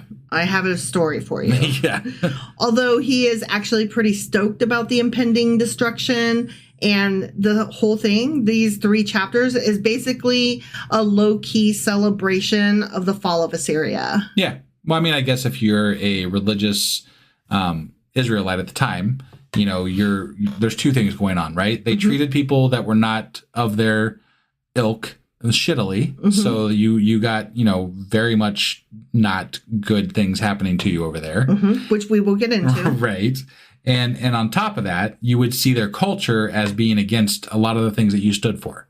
So there's 2 things happening. Yeah. And also they are living in a city that used to be part of your land. Yes. So like that's got to be a, sore spot for them as well. Yeah, that's got to be a ball kicker. Yeah. So, I know Dan's not happy. no, he's not. So, okay, now we're going to get into the actual chapters, okay? Okay. And I'm just going to do like a little summary, not anything extensive like I've done in the past. Sure. Well, I didn't feel like there was a lot going on specifically in the chapters, but I mean... But there are some things I can add and flesh out, like what I've been doing, okay? Yeah. So, chapter 1 starts with the prophecy against the Assyrians and their metropolis, with a very magnificent description of the infinite justice, tender compassion, and uncontrollable power of God, because God is, he's awesome. And so, right? Like, he's so sweet. He's so loving. Like, he's great. He's going to kill you guys. Well, I mean, if there is a God, he's allowed Trump to become president, and I can't forgive him for that. Fuck that guy. So following the prophecy, an address to the Assyrians is given. Yeah. Okay. And so he gives a lively picture of their sudden overthrow because of their evil activities against Jerusalem. It's always because of evil activities, right? Even to this day. Like, we still talk in terms of when somebody gets taken over, it was because they were evil or bad, right? Like, there's a lot of that rhetoric still happening today. Assyria actually was pretty evil and bad. And I'm not trying to discount what they were. I'm just saying that we still talk in those terms. Yes. You know, because it's easier to look at a culture that gets destroyed as they deserved it, as opposed to maybe they didn't deserve it. Right. You know? Right. And maybe they saw the Israelites the same way that they see, you know what I'm saying? We don't really know the other perspective here. And again, the context from what I know about the Assyrians, they seemed pretty shitty. Yeah. But I also do know that they were very technologically advanced, and we don't know a lot about what their side of the story was. Actually, we do. From what we're... Okay. We do, because of their own records. Got it. Okay. Which they boasted a lot. Well, then okay. And it matched the records of the other cities. Well, then they were shitty. They were shitty. I tried to tell you this before when you were like giving this same, we don't know speech. Yeah. And I'm like, actually. I'm just trying to be fair. No, and I try to be fair too. But no, they literally told on themselves. And it matched the records of everybody around them that's like, I know those assholes, right? Yeah. So, but if you're doing well in that society, you probably think well of it. You know what I mean? Regardless of what the shitty things that were happening were. Wow. I don't know. Let's see. Okay. So Nahum warns all enemies that it is useless to plot against God because, he can destroy you with one blow. Right. If he wants to. And also, you can't see him, so how could you plot against him? Yeah. Yeah. And God ain't going to need to strike twice unless he feels like it. Right. But he doesn't have to. Okay. Unless you're in the early Bible where he did have to strike twice, even though he said he only had to strike once. Yeah, exactly. But hey, what do I know? What do I know? I just merely read it. Right, yeah. So he turns to address the people of God, and he promises that God will not punish them further. Okay? Yeah. So he's telling Israel, or Judah, it's going to be okay. God's going to free y'all from your enemy's power. And that's a fun message to deliver compared to a lot of the other prophets. Yeah. The prophets in general that we have read have been like, you guys better watch out. God's coming for us. Yes. This guy's like, no, he's coming for our enemies. And that's why, again, he's known as the comforter. Yeah. Because he's like, oh, this is going to be so sweet, y'all. Right. We're going to be free, and these fucks are going to burn. Yeah. So Nahum tells the Assyrians that their gods are going to be destroyed. Sure. Okay. But then he tells the Judeans that their God will be victorious, and then soon a messenger will bring them news of the overthrow of Assyria, whereupon they should worship God with thanks, sincerity, and joy. Okay? Okay. Now, I'm going to read verse 13 from chapter 1, which we didn't stop and mention anything about at the time, and I think we should have. Okay. It goes, now I will break their yoke from your neck and tear your shackles away. We didn't say anything about that, but what that refers to is the tribute that the Jews were obliged to pay to the Assyrians during that time. Okay. Break the yoke. Yeah, because it kind we're of not a going to be reference taxed to anymore. A bit of it references they referred to slavery in the same way. Mm-hmm. So it's basically they were under the thumb of the Assyrians. Yes, so. They were being held down. Right. Yeah. So I felt like that was important enough to mention specifically that they will no longer be paying those tributes or tariffs or taxes or whatever. Yeah. Okay, so let's move into chapter 2. And Nineveh is now called upon to prepare for the approach of her enemies. And this was when we started to get into some of that really beautiful writing. Yeah. Beautiful, ugly writing, but beautiful nonetheless. Nahum describes the siege to come, indicating that enemy soldiers will break open the water gates, flooding the city and throwing it into confusion. Okay. Chapter 2, verse 7 reads, "It is decreed that Nineveh be exiled and carried away. Her female slaves moan like doves and beat on their breasts." And we were like, what is happening there? Yeah. Like, so I have a little bit of interesting stuff for that. Okay. Yeah. So our translation says Nineveh will be exiled and carried away.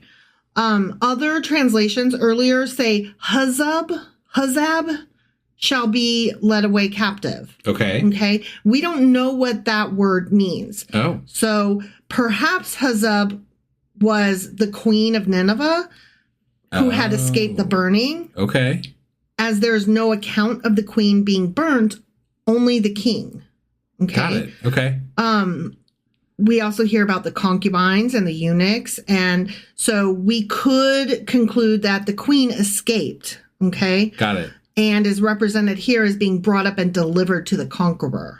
Oh. Okay. Like it is decreed that she, whether the city or the queen, will be exiled and carried away. Her female slaves moan like doves and beat on their breasts. Okay? Oh, okay. It could be. Could be. No. That would actually make a little bit more sense, kind of. But it depends on how you're referencing the whole. It works either way because some translators think that it's the queen, and then like ours didn't even make reference to it. It signifies the city itself. Well, you gotta. I mean, if you're, putting out a copy of the Bible, you have to make a decision and go with it, right? Yeah. So I mean, but usually there's footnotes. Yeah. And this did not even have a footnote of it. So I was like, So I really appreciated the additional notes on this one because it just makes it interesting. It does. Because I don't know. It works either way. It really does. It could be the queen or it could be the city itself. Yeah. So I just thought that was interesting. Yeah. Nahum then describes the consequent desolation and terror. He says that some of the soldiers will capture the queen and the palace harem and others will plunder the city. So, shit's coming down, okay? Yeah. So ruthless and cruel were the Assyrians in their treatment of the nations they attacked that the prophet likens them to wild animals. And that's where we get the allusion to lions. Talking about them as wild animals while also reminding everybody that they had the mascot of lions. Right. So. And again, I'm not going to defend what they did, but fear is a good motivator to keep people in their place too. Mm-hmm. And they probably, if they were as smart as they sound like they were with regard to the libraries and the amount of technology that they were able to produce, maybe they understood that better than a lot of the other cultures at the time. Right. And again, not trying to defend them, just saying that it might have just been smart tactics for them. I don't know. We'll see. Yeah. All right. So now we're moving into chapter 3. Okay. Yeah. So the prophet denounces Nineveh for her idolatry and violence. Yeah. He describes in great detail the unrelenting slaughter to come. And he does. Right. And yeah. Great detail. He does. Yeah. Because Nineveh is a city wholly given up to superstition and the worship of false gods and leads other nations to these abominable rites. I love how you believe in Zeus, you dum-dum. What? You believe in Yahweh, you dum-dum. Right. Like how is it that nobody can ever see? I'm talking about something that no one's ever seen, and yours is ridiculous. It's what? It's like I'm telling you that I'm riding a unicorn, but I'm making fun of you because you're saying that you got gold from a leprechaun. Yeah. What? It's absurdly, just not self-aware. Yeah. It's just not Yeah. I struggle with these comments because I'm like, wait a second, you're talking about, you're making fun of other gods. You're making fun of... While promoting your God. Yeah, you're making fun of his imaginary friend because your imaginary friend you think is better. Yeah, it's just a lot of like, I don't know, bravado to have for this God that you've never seen. I know you've never seen him. Right. So, yeah. Very strange. So anyway, Nineveh's like, Nineveh's totally sucks, okay? Yeah. It's doing all these different things. And it's not just that it's worshiping one false god, it's worshiping many false gods, sure. okay? Well, as many cultures did back then. So, yeah. And so therefore she's going to come to a very humiliating and unpitied end, okay? Got it. That's why. Okay. Not because they were just cruel, okay? Right. Yeah. So India's been doing fine, and they got a lot of gods over there, from what I understand. They do, yeah. They do. They seem to be doing all right. Sure. So yeah. All right, I'm going to read verse 5 from chapter 3. Yeah.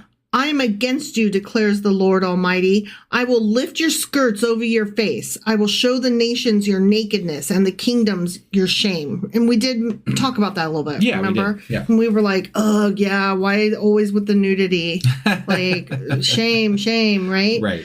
But it was an ancient custom to strip prostitutes naked or throw their clothes over their heads and expose them to public view and public humiliation, curses, and damnation. Oh, yeah. So you're specifically calling out the quote unquote sinners, right? Yeah. Like you're like, you specifically were sinners, and here's how we're going to mock and ridicule you publicly. Yeah. Okay. Yeah. All right. And also they had stockades, and they would put people in the stockades, and then the crowds could like throw shit, like literal poop. Fun. And, produce. Tomatoes, whatever. Yeah, throw it at the wrongdoers. Got it. So, yeah. So that was a thing, huh? That was a thing. Okay. Yeah. All right. Yeah. And they would, curse them and humiliate them. Well, yeah. I mean, it's not like you got Netflix. True. Not only was Assyria cruel, but it was also greedy. Often it conquered nations solely to plunder them. Nahum likens Nineveh to a prostitute itself, thinking only of money and pleasure and giving no thought of morality. The prophet gives another vivid picture of the battle scene in Nineveh at that point. Okay. So now we're going to get into some of the proof that the Assyrians were fucks. Got it. Okay. Yeah. The rulers of Assyria boasted of their cruelty on monuments that exist in museums to this day. Was that like Twitter before Twitter? Yes. And so I read that and I was like, hold up, what? On monuments that exist in museums to this day? Yeah. So I did a little bit of rabbit hole. Yeah. Because I was like, I need to know what. Yeah. Where are they? What are they? Where what? Yeah. Yeah. Also because some of the sources that I use are Christian apologists, and I want to make sure when I quote that, like, that it's real. Well, not only that it's real, but that when they say something's in a museum, that it's like a real museum. Sure. Not like somebody's garage. I'm sorry. I don't think that your backyard little shroud of Turin or whatever is real. Right. I don't believe your toast. Yeah. Your Jesus toast. Right. So I just wanted to make sure. I was like, wait, what museum? What do they have? So in royal inscriptions, and I will get to the museums in a minute. Okay. In royal inscriptions, Assyrian leaders describe using intimidation to suppress uprisings. Populations that resisted were dealt with more severely than those who surrendered, which kind of makes sense. That makes sense, yeah. The systematic destruction of whole cities was common, like raze them to the ground. Okay, I'm going to push back a little bit here because there were many instances of the Israelites razing cities to the ground early on. Totally. When they had power. Oh, yeah. And we called them fucks at the time, too. Yeah, definitely. Yeah. So I mean, if we're going to take this into the context of all history at that time, right? Is that any worse than what the Israelites were doing? I'm building up to something. Okay. No, this is not the cruelty yet. Okay. This is merely, just like everybody did, they totally knocked down cities and killed people, blah, blah, blah, right? Like, that's boring. We've done that. Sure. Okay? Excavations of cities such as Nineveh and Lachish, which we've talked about. Yeah. Those are modern-day Iraq and Israel, respectively. Okay. Reveal destruction layers consistent with violent conquest and looting. Got it. Assyrian siege ramps and battering rams, like those depicted in reliefs that we have found, have been found at sites they attacked. Yeah. Okay. So we have found Assyrian shit over here in the cities that they knocked down. Got it. Yeah.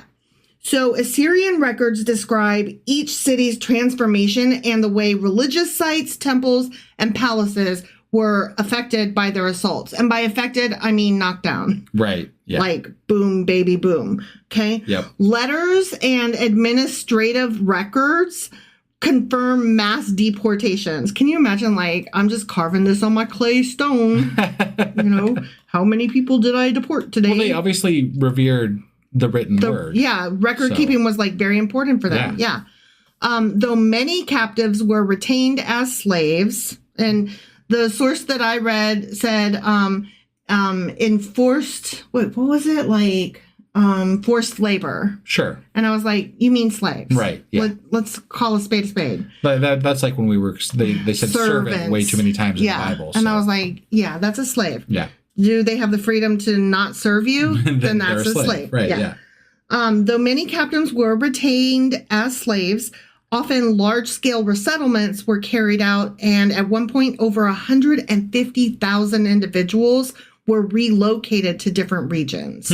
Yeah, wow. That's a huge amount of people for that time. Yeah. Okay.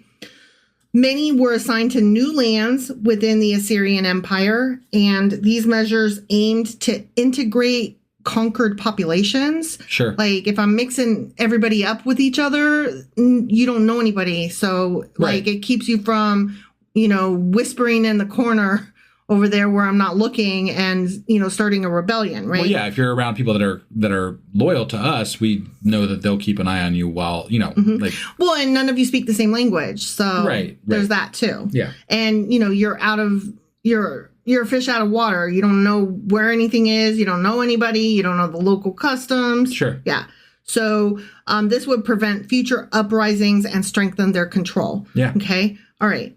Here we go. We're going to start getting down to it, okay? Okay. Assyrian palace reliefs depict their successful conquest of the Judean city of Lachish. Detailed inscriptions boast of captured residents being taken into exile or subjected to harsh punishments, brutal acts that included flaying their enemies alive, cutting off limbs, by limbs, I mean fingers, toes, torture. Noses, ears, lips. Right. Like they would chop up little pieces of them. Sure. They would impale them, burn them alive. So sometimes they would chop off your pieces and then they would impale you. And while you're still alive, impaled with pieces missing, they would burn you alive. Right. Like any combination hereof. Okay. And then they would stack pyramids of the severed heads that had eyes gouged out and tongues torn out at the city gates as a warning to others. Okay. Yeah. The skins of defeated enemies were sometimes displayed publicly along city walls to discourage rebellion. I mean, that would do it for me. Right? I probably, Yeah. I'll pass. Yeah. So, I mean, they were harsh. But again, these are effective measures for the time frame when you're talking about warring. There's all these warring factions. Right? No, it's true. I mean, they kept their shit straight. And they kept records of the shit that they kept I'm not trying to defend the actions that they did. No, not at all. We're talking about thousands of years ago. It was a very barbaric times. It was a very organized barbarian society. Yeah. Right? And they knew how to effectively, cull the people that they were attacking. Mm-hmm. Like they understood how to control them and how to make them scared enough not to fight back. Yeah. Right? So, I mean, yes, they were terrible. They were absolutely terrible, but they were very, very effective. They were smart and effective. Yeah. And I will say the word great has many meanings. Sure. And I think that they were great leaders. And I don't mean that great as in good. Right. I mean great as in the word you used was effective. Right. Yeah. Yeah. Records from the Babylonians and the Elamites each separately describe the Assyrian brutality. Sure. Which we have records of. So all of this lines up with their records in depicting ruthless military campaigns. Right. Okay. Yeah. So that's what I'm saying. Like, we have their story of themselves, and then we have all these other people that are bitching about them. We have their records too. Sure. Okay. Yeah. So here are the various museums where you can find some of these really cool things. Okay. The British Museum in London, the Louvre in Paris, the Metropolitan Museum of Art in New York, the Iraq Museum in Baghdad, and the Pergamon Museum in Berlin. I feel like we've talked about this before at some point. We might have.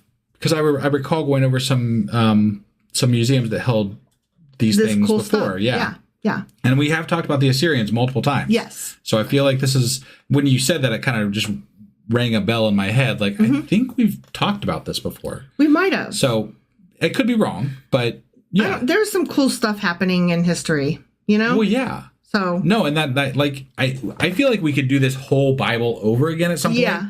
As a historical time frame, and then relating it to the books as like, like this is between this book and that book. Like that's something that I think that's as a project that we do maybe after we're done with this whole thing. I would love that. I would love to spearhead that. To put things into better context for myself. Well, and for myself, I love history and how it relates to everything, right?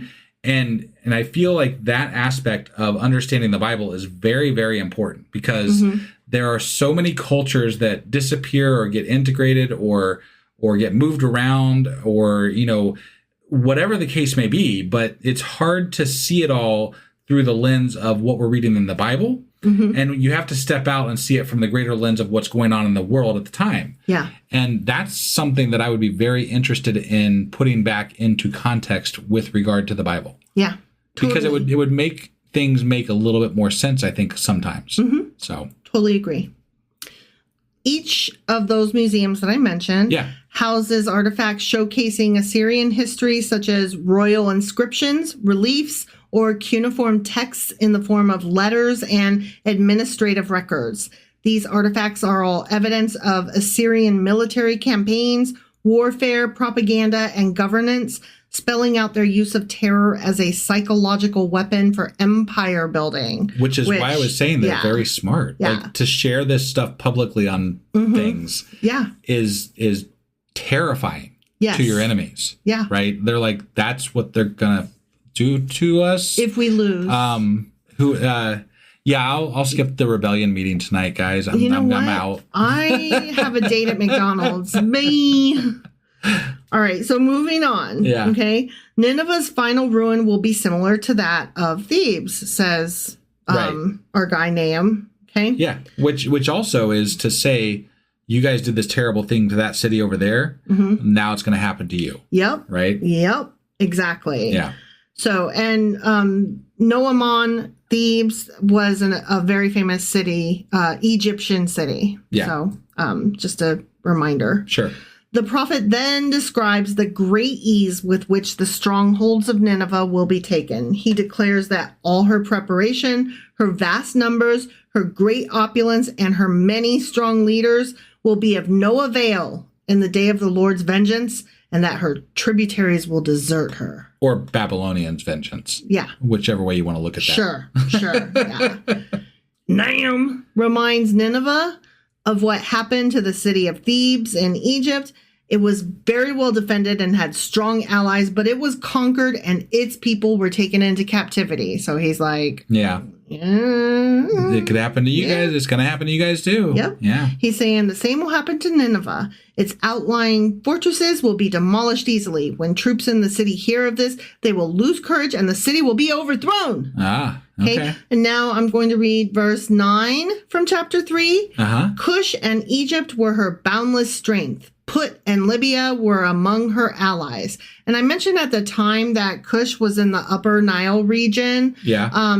Also, I wanted to remind everybody that Cush is Ethiopia, Got it. which Okay. I know I've said before, but I always forget. Sure. So that just puts it a Slightly little different political sway than what Egypt is, essentially. Mm-hmm. So let me just, it's a different, because like we've talked about them as separate entities in the past, but it's not as relevant to the Bible a lot of the time. Yeah. Except for a couple of points. With So the queen of yeah, who was it? Was it which one? Bathsheba, wasn't it?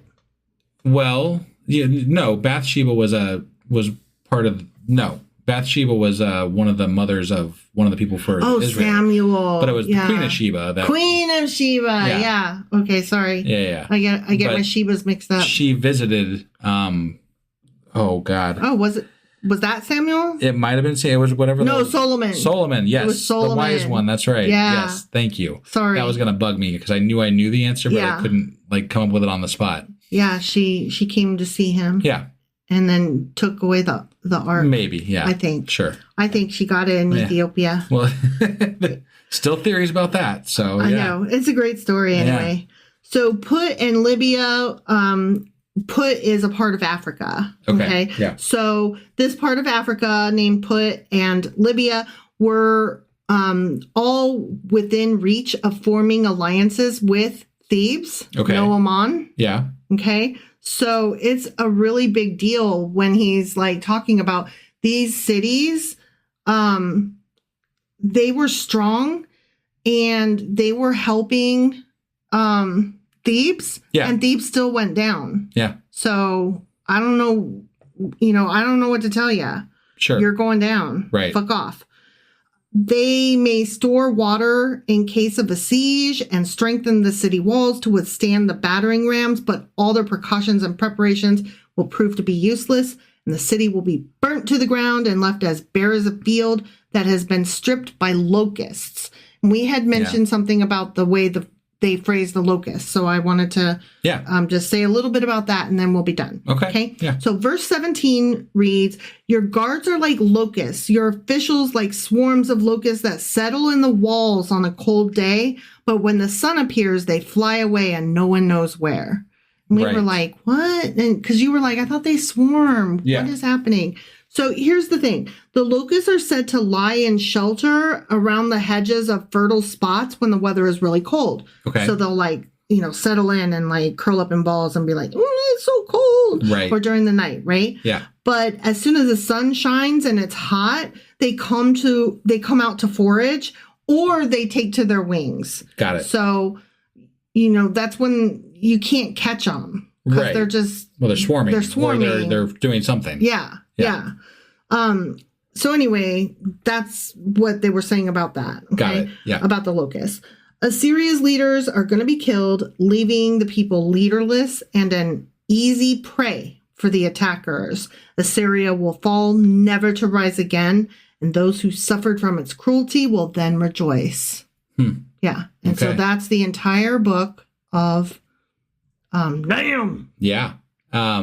I just have one comment, and that's that I think that it's based on something I was talking about earlier in the in this episode, and that's that I think it's very relevant that the Israelites, this culture that lives in Israel, is right in the middle of all this shit happening, right? And the entire concept of what God is based on translating these events through the lens of their God. Right. Right. So the Bible is essentially just that, a translation of everything that is happening to and around these people that live there. Right. So it's this huge funnel. And so we're missing so much stuff because they're funneling all of it through their one little... Right. Well, and the fact that the culture kind of centers in the same area for, thousands of years. Yeah. Right. Yeah. It allowed this God to become and grow into what it has eventually become. Right. Right. And it was just the seeds of what it became. Right. And it's kind of cool in the grand scheme of things of seeing how this all came about. And I guess just in the sense of that's why we deal with it still, because this is such a important plot of land to this ancient culture. Yeah, if you're looking at it like if you're just an uninvolved third party standing off of the earth, right? Yeah. And you're just looking at the planet and you're like holding this blue sphere in your hand and you're just like looking at it and twisting it back and forth. Like a god? Yeah. And you're just like, I mean, that's pretty cool. I mean, you know what I mean? If we could get another couple thousand years down the road without gods involved in anything, it would be like much like we talk about the Greek and Roman gods, right? Yeah. It could be a really neat story. Yes, it's objectively interesting. It's objectively cool. Yeah. You know? Depending on how it gets told. Yeah. Right? Like, I mean, if we're still dealing with people quoting it for this reason or that reason, then it gets a little less fun to deal with, right? Yeah, that part's not the part I enjoy. Yeah, that's not part. But the interesting way in which it describes the formation of this culture could be very interesting. Yes, if we could get outside of the religiosity of it. Right. You know? Yeah. So that just it occurred to me as we were reading through this today that it's just an interesting place that they were in the world, and that's all that happened. Yeah. So anyway, you got anything else for us, or was that it? That's it. All right, that was it for Nahum, and we'll be back soon. You've got some things going on, so yeah, I'm still helping out my friend. Her mom is still trying to have her medical issues taken care of, so I'm helping this family out. And the next episode that we do, whenever we're kind of playing when we're able to get to it, is going to be the You're episode. Always Wrong and the pop quiz, and then I'll we'll get the weekly replay out after that, and then we'll get into Habakkuk. Habakkuk, huh? All right, well that's it for Nahum. All right, guys, bye. Bye.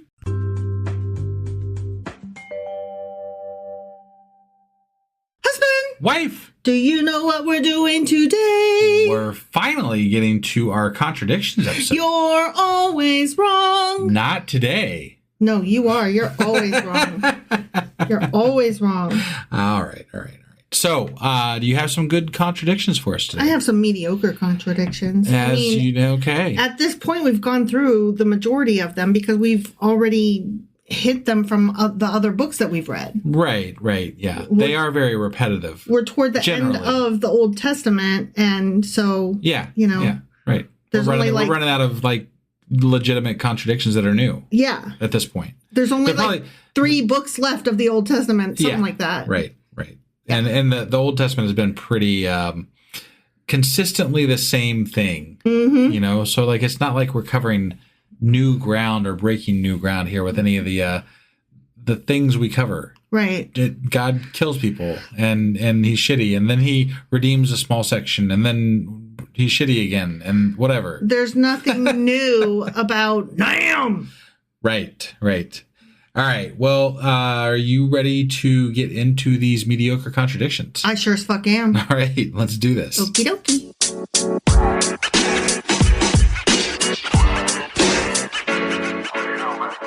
Nahum! I'm gonna miss saying that, so I'm probably You're just getting it out. You're gonna overdo it this time. I am. This is that episode. Got it. So if you hate it, I'm sorry at ya. But right? It be what it be. Yeah, it was a short book. I got to do it. You got gypped here. I did. I did. I don't think we can say it gypped. Oh. I think that's not culturally correct. Oh. I think we say I got robbed. Okay. Yeah. All right. Yeah. Okay. Well, I apologize. You should. I didn't. That was just one of those, like, you grew up saying it, and your face looked really confused when I called you out. You were like, no, I realized it took me a second. Yeah. But yeah, you're right. That one is not correct. That is not correct. Right. Yeah. Apologies to our audience. Yes. We're not perfect, but we try really fucking hard. We're all fucking hard over here. Yeah. I mean, we don't intentionally set out to, like, hurt people. We just accidentally be assholes all the time. Right. So, okay. Are you ready for this episode of You're Always Wrong with regard to Nahum? Right, yes, I am. Okay. I'm ready. Okay, number 1. Does God ever get furious? Yes or no? Yes. Yes, all the fucking time, right? Yeah. All right. Yeah, he sure as fuck does. Like, for example, in Isaiah, for the indignation of the Lord is upon all nations and his fury upon all their armies. Yeah, that happened. And then in Jeremiah, therefore thus saith the Lord God, behold, mine anger and mine fury shall be poured out upon this place, upon man and upon beast and upon the trees of the field and upon the fruit of the fucking ground, and it shall burn and shall not be quenched. You got to be really pissed off to be mad at the ground. Right? You know? Like, it, that's just like, what? It makes me think of when Rocket said, great, now you made me kick dirt. I think that was in Guardians of the Galaxy Volume 2, question mark? Think that or maybe is it was correct. the first one? No, it's not the first one. Was it the second one? It's at least the second one. Okay. I think there's a third. I don't know. I'm pretty sure it was the second one, Yeah. Volume 2. Okay. All right. But he also said it another place in Jeremiah, and I myself will fight against you with an outstretched hand and with a strong arm, even in anger and in fury and in great fucking wrath. Anger, fury, and wrath. Yeah. And in Micah, and I will execute vengeance and anger and fury upon the heathen, such as they have not heard. Yeah. And then in Nahum, Yeah. God is jealous, and the Lord revengeth. The Lord revengeth and is furious. Got it. Okay? Well, I feel like you're even leaving off the ones where he's like very vengeful and furious against his own people. Yeah. You know, like these are a lot of the things you mentioned were against other nations. Yeah. And it's not just other nations. No, it's everybody. No. All the nations. Oh, yeah. Not just a seven-nation army. Right. All the nations. Got it. Yeah. But guess what? What? You're always wrong. No, I'm not taking that one. He's an asshole. No, because even though in Isaiah he talked about his anger, guess what? In Isaiah he also says fury's not in me. No. But he just said it was in him. And also in some Psalms, both ways. It goes both ways. Psalms is like a get out of jail free card for the Bible. It is. You can find everything in Psalms. Yeah, like everything's in Psalms. You could just cut out the whole rest of the Bible and just only keep the Psalms, and you'll find everything you need. You got an answer for whatever you want in there. Yeah. It's like a cherry picking bonanza. It's a fucking buffet of cherries. It is. Cherries Jubilee, cherry pot pie, fried cherries Jubilee. Did I already say that one? I don't know. Cherry fricassee. I wasn't keeping track of the cherry references. All right. Ready? Yeah, Number I'm ready. 2. Does God help in times of need? Yes or no? No. No, he sure as fuck don't. All right. It says in 1 Samuel, and ye shall cry out in that day because of your king, which ye shall have chosen you, and the Lord will not hear you in that day because he's fucking deaf as fuck. He's not going to help you. Yeah, that was in 1 Samuel. Okay. And then in Isaiah, and when you spread forth your fucking hands, I'll hide mine eyes from you. Yeah, when you make many prayers, I'll not hear. It's very I petty. can't hear you. Nanny, nanny, boo, boo. Right, Stick your head in doo doo. like that's petty. Yeah. Right. Yeah. That's how I feel about it anyway. Yeah. The way he phrased it is fucking petty. Well, I mean, The way the men you phrased emphasized it helped a little bit too. Well, I'm just reading what's on the page. No, I got The you. fact that I add tone, that's the word's problem. Right. You know? Yeah. And then again in Isaiah, it says, verily, thou art a God that hidest thyself. Thou art. Yeah. You know? As you do. Yeah. Then in Ezekiel, it says, thus saith the Lord God, are ye come to inquire of me? As I live, saith the Lord God, I will not be inquired of by ye. Okay.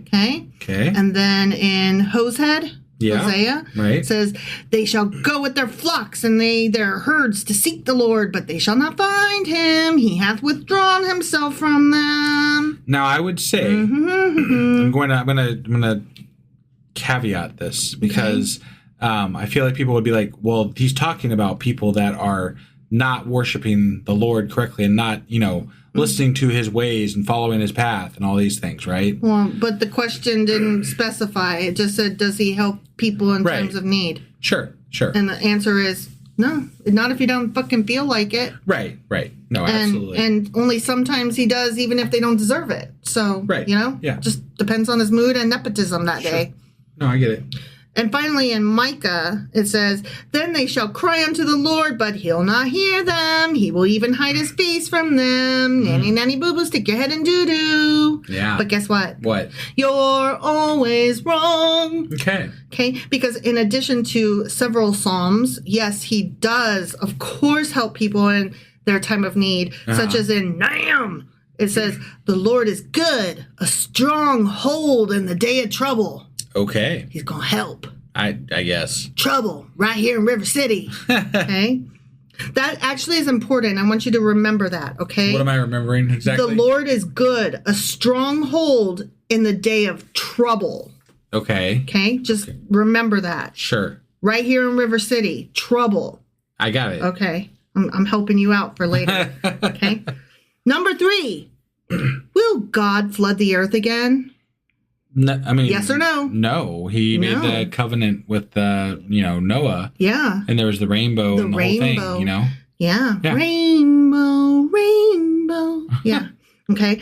Like in Genesis, he was like, "I totally made a rainbow, and I will establish my covenant with you. Neither shall all my flesh be cut off anymore by the waters of a flood. Neither shall there anymore be a flood to destroy the earth. And God said, this is the token of the covenant, which I make between me and you and every living creature that is with you for perpetual generations. I do set my bow in the cloud, and it shall be for a token of a covenant between me and the earth. Okay. And it shall come to pass when I bring a cloud over the earth that the bow shall be seen in the cloud, and I will remember my covenant," because I need a fucking reminder, because I'm only God. I can't remember unless I see a reminder, right. "which is between me and you and every living creature of all flesh, and the waters shall no more become a flood to destroy all flesh." Okay.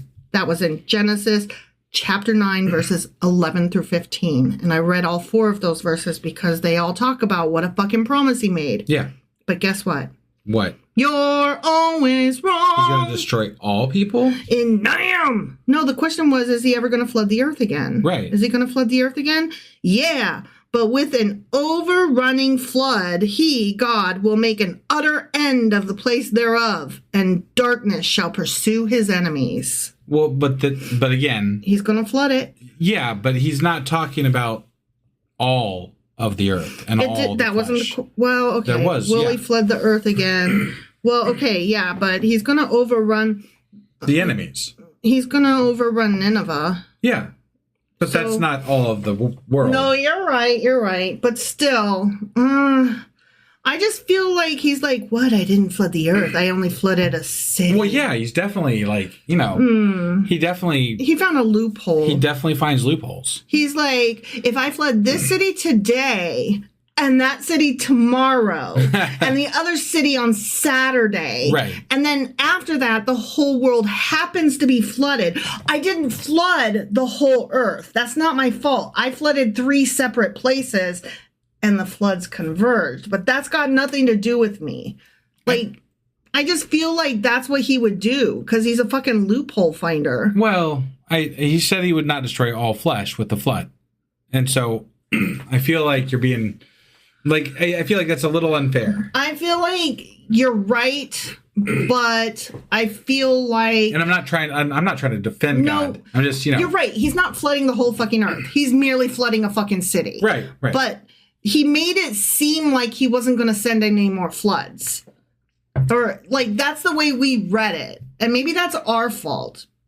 Maybe because I just thought, yay, there's going to be no more floods. I didn't really read it that way. I read it that he was not going to flood the earth again. Well, I just took it as he wasn't going to send any more floods to kill people. And I guess I should have understood that when he said the earth, he meant, but I'll still send some small ones. Yeah. Well, yeah. I should have understood that, but like, think about understanding that implicitly. God will still flood people. By all means, he will still drown the fuck out of some people. Right. He just won't destroy the entire earth. Not all at once. Right. Just in several different floods, maybe. Sure. He's a flood here, and a quake there. Here a flood, there a quake, everywhere a meteor strike. Old God destroyed the earth, but he didn't do it with a flood. Right? That's Sure. what I'm getting out of this. Yeah. It just feels, I don't know. It just feels loopholey, and I don't care for it. I mean, this guy doesn't exist anyway, so No, but it doesn't really matter. This guy, were he to exist, is a bad faith actor, and I don't care for that. Got it. Okay? Yeah. Number 4. Is it always wrong to steal? We've done this one before. In my opinion, no. Correct. That's the correct answer. But, we got a yes and a no. Sure. So, okay, no. And, Rachel stole the images that were her father's back in Genesis. Yeah. And God was fine with that. And then in Exodus, but every woman shall borrow of her neighbor, and ye shall spoil the Egyptians. And by spoil, they mean, take the spoils. Okay. And then further in Exodus, let every man borrow of his neighbor and every woman of her neighbors jewels of silver and jewels of gold. So, he's like saying, go rob these people, go steal from the people. Right. I mean, yes, they were holding you as captives, but go ahead and steal from them on your way out the door. Yeah. And then he says, and the children of Israel did according to the word of Moses, and they borrowed of the Egyptians, and they spoiled the fuck out of the Egyptians. Yeah, they Okay. took all their shit. Yeah. Okay. And then in Ezekiel, it says, Israel shall go forth and spoil those that spoiled them and rob those that robbed them, saith the Lord God. So he's perfectly fine with people stealing shit as long as it's the enemy. Yeah. And then it's not called stealing, it's called spoiling. Right. Right? Yeah. Because you're taking the spoils Yeah. of war. And that's fine to Right. steal from the dead and your enemy. Yeah. Which is gross. Anyway, and then in Nahum, it says, Nineveh is of old like a pool of water. Take ye the spoil of silver, take the spoil of gold, for there is none end of the store and glory out of all the pleasant furniture. Take all that shit. Huh. Yeah. He's Okay. like, spoil Nineveh because it's going down. So, yeah. Yeah. But guess what? What? You're always wrong. Yeah. It's terrible to steal. Don't steal. I mean, it's like one of those commandment things, right? Yeah, in Exodus, thou shalt not fucking steal. Right. And then in Leviticus, ye shall not fucking steal. And then further in Leviticus, thou shalt not defraud thy neighbor, neither rob him. And then in Deuteronomy, neither shalt thou fucking steal. It's just that these are such a, large swath of an idea, right? Thou Yeah. shalt not steal, right? Thou shalt not steal. If you take a pen, is that really stealing? Okay, I see where you're going here. I'm just saying, or if you are stealing because you are starving to death, Right. yes, it is stealing. Mm-hmm. But is it wrong? Is it like hardcore theft? Right. If you're not harming the other party per se, I don't know. Walmart is a big fat fucking crybaby. And they always be acting like they're on the short end of the stick. Right. Yeah. So Yeah. I don't know how to feel about this. I see. If I was to say anybody's robbing there, it would be them robbing people of good wages and robbing their vendors of good costs of goods and Robbing their customers of everything. Yeah. Right. I don't know. Well, they used to be the lowest price in town, right? Yeah. But that's no longer the case. No. Only people still think they're the lowest price in town. Right. Furthermore, in some places where, remember there was a time before COVID when the majority of Walmarts were 24 hours. Not all of them, as we found out when we visited Pennsylvania. Yeah. There were, none of them were 24 hours where Sure. we were at. But the majority of the Walmarts that we had run into prior to that were 24 hours. And yet, if you walked in at 3 o'clock in the morning, all the lights were out except for one aisle. And that was the aisle that somebody was stocking. But it wasn't a guy who actually works there. It was a manufacturer stocking guy. So you couldn't ask him for any help. And there were no cash registers. So it's were they open? No. Not really. You could go in and you could get your shit, but get the fuck out because they're not really. And that's robbing your customer. I'm sorry, it is. It is. If you're going to be open, be open. If you're not, fucking close. And now they're all closed. Lo and behold. Right. Thanks, COVID. I don't know where I was going with that. I don't either. Yeah. But it felt good. Okay. All right, let's do a pop quiz. Okay. Because that's all I had for the You're Always Wrong. Got it. I don't know why I had to opera that one. But it works for me. It felt good. Yeah. All right. Damn. Ready? I'm ready. Okay. Number 1. What was the reaction of all those who heard news about what King of Assyria does in the book of Nahum? Was it 1, clap their hands, 2, shake their head, 3, be envious, or 4, sing? I'll read it again for our friends at home and for your confused face. Yeah. What was the reaction of all those who heard news about what the king of Assyria does in the book of Nahum? Did those people was their reaction when they heard the news about the king? Was it to clap their hands, shake their head, be envious, or sing? I'm gonna say clap their hands. That, I believe, is the correct answer. Is it? Okay. I believe. All right. Yeah. I don't know. Like, I sent you my score earlier because I took it so early today I knew I'd forget. It's been a while since we read this, so like I kind of forget. Like, I'm assuming this is when the Syrian king kind of was getting toppled or something. But I could be wrong. We can come back to that. I wanted to see my score though, and yeah, I texted it to you because I knew I'd forget. Yeah. I only answered 9 out of 17. Oh. Yeah, I got a 52%, and the average is 57. Oh. Yeah. Okay. So. All right. I hope you beat me. Yeah. Number 2. What happened to the mountains and the hills before the Lord in the book of Nahum? Was it to quake and leap, collapse and sing, quake and melt, or tremble and quake? Okay. Okay, I'll read it again. Yeah. What happened to the mountains and the hills before the Lord? Was it to quake and leap, collapse and sing, quake and melt, or tremble and quake? I'm going to go with tremble and quake. I think that's what I picked, and I think that's wrong. I think it's quake and melt, but I could be wrong. All right. Again, I give myself a little bit of leeway because, like, I feel like these are based on only King James, and we don't read the King James. Well, not only that, but they're like memorize all the phrases, whether they're make sensey or not. Like, who fucking cares? Yeah, that's. Did the land do some shit? Yeah, the land did some shit. Sure. Do you really need to know if it was quake and melt or melt and quake? Doesn't matter. No, it really fucking doesn't. In the grand scheme of things, who gives a fuck? It doesn't matter. Number 3, in the book of Nahum, it was said, behold upon the mountains the feet of him that brings what? The cry of salvation, good news, sacrifice to God, or justice? In the book of Nahum, it was said, behold upon the mountains the feet of him that brings what? The cry of salvation, good news, sacrifice to God, or justice? I believe it is good news. I believe you're correct. Okay. Number 4. What did Nahum say the shepherds and the nobles of the people of Nineveh do? Is it sleep and snore, drink and stagger, sleep and slumber, or doze and sleep? Okay. What did Nahum say the shepherds and the nobles of the people of Nineveh do? Is it sleep and snore, drink and stagger, sleep and slumber, or doze and sleep? I believe the answer is drink and stagger. That's the one I picked, and I think it's wrong. Seriously? Yeah. Okay. Yeah, I could be wrong. Whatever. We'll see. Yeah.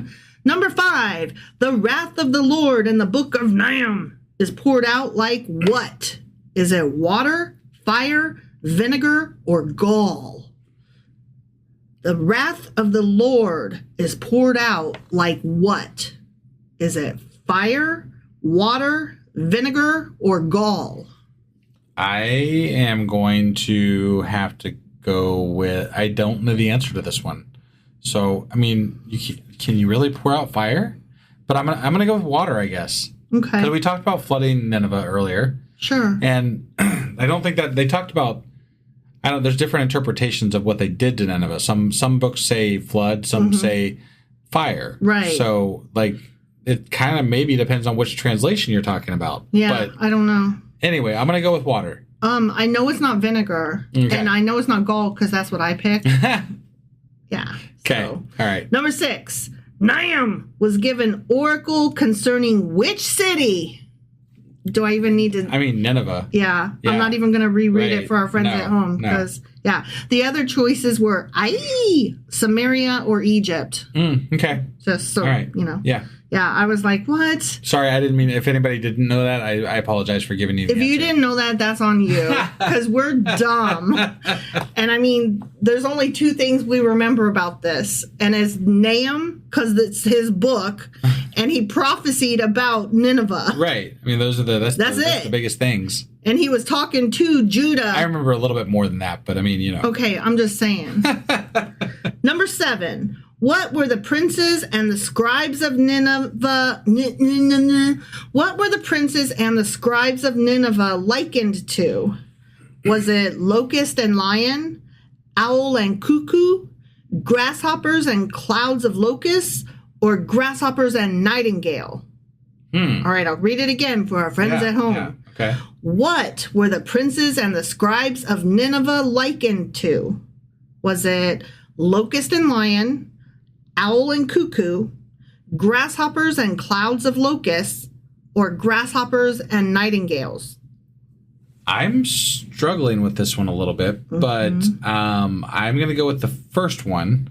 The locusts and the lion. lions. Yeah, that's the one I picked, and it's wrong. Really? So Yeah. there's got to be the locusts and the grasshoppers. then. Yeah, that's the right answer. Damn it. Yeah. Okay. I know. I struggled on. I knew it was one or the other. Yeah. No, the I other two knew it was down to wrong. one of those two. Yeah. Yeah. Well, I mean, at least we're on the right path together. Right. on that Right. one. Yeah. All right. Number 8. The cloud was acknowledged as what? The dust of God's feet, the gathering of water, God's covering, or none of the above? I'm going to go with none of the above.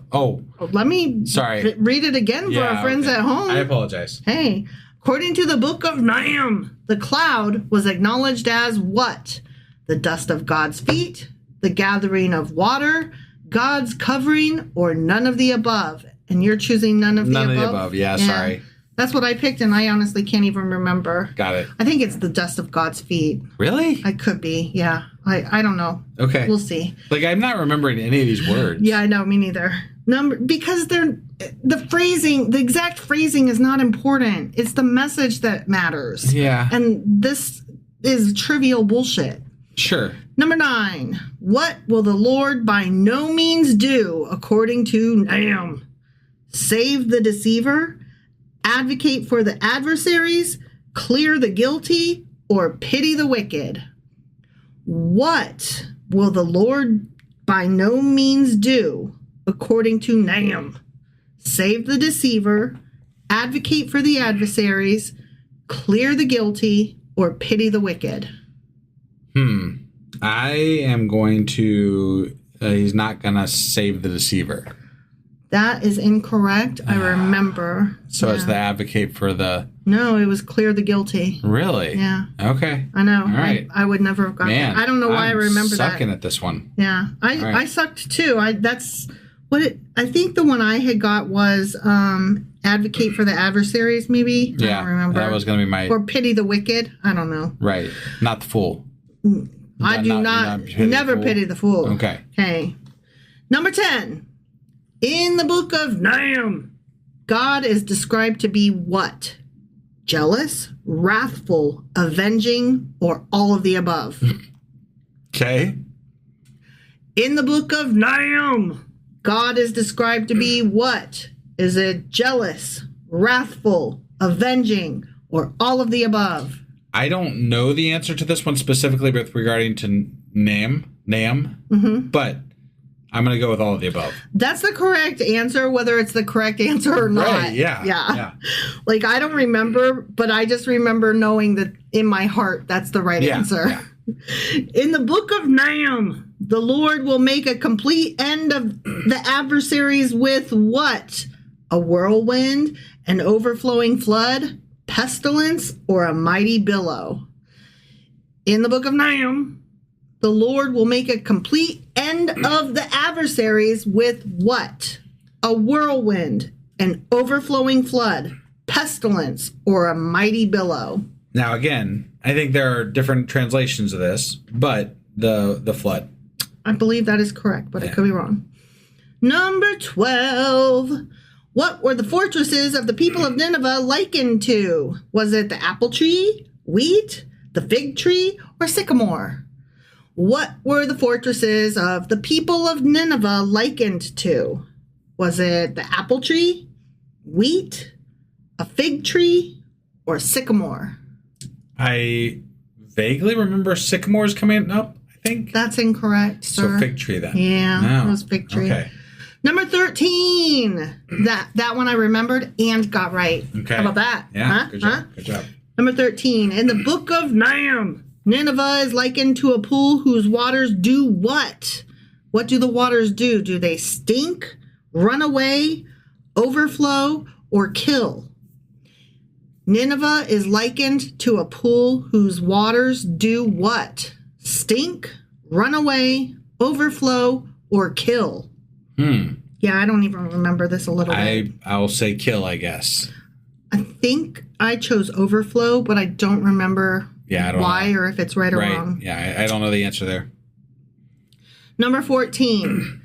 Nineveh was described as what? A wealthy nation, a cruel city, a righteous city, or a bloody city? Nineveh was described as what? A wealthy nation, a cruel city, a righteous city, or a bloody city? Now, I think that it was a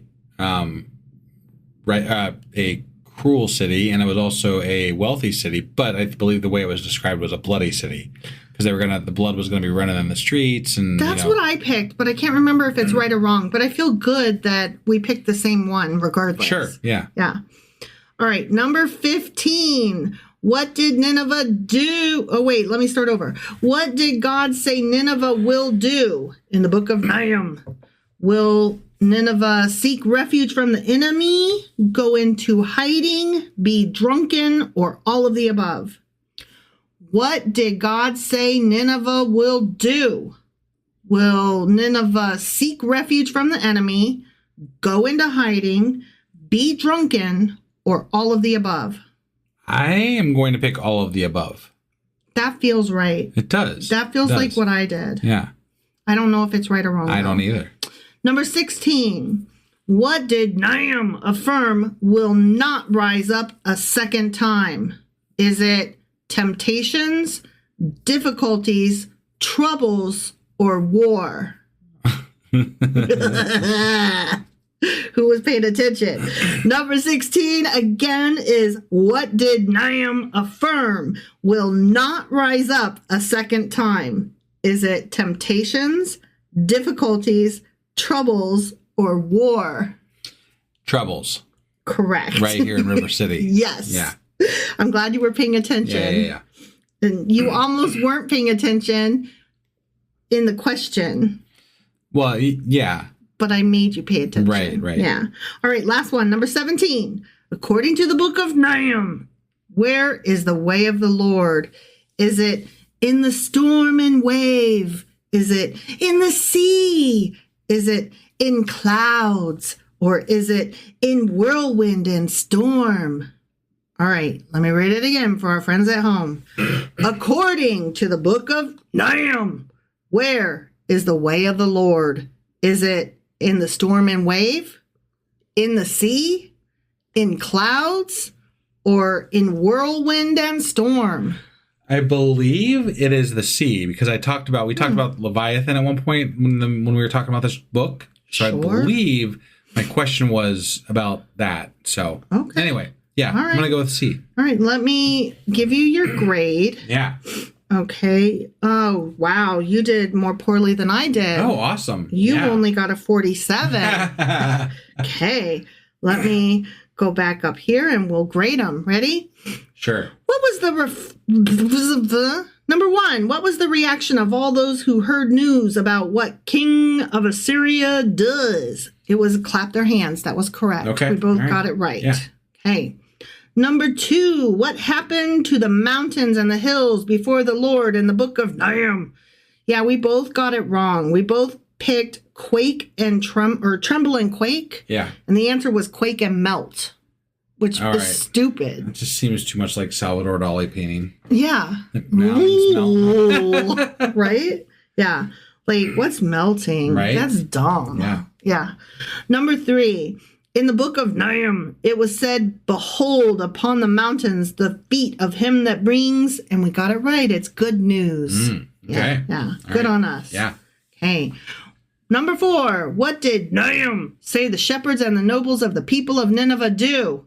And we chose drink and stagger. Right. But the answer was sleep and slumber. Really? Yeah. Yeah. Okay. All right. I know. I did the same thing you did. All right. All right. Number 5, the wrath of the Lord in the book of Nahum is poured out like what?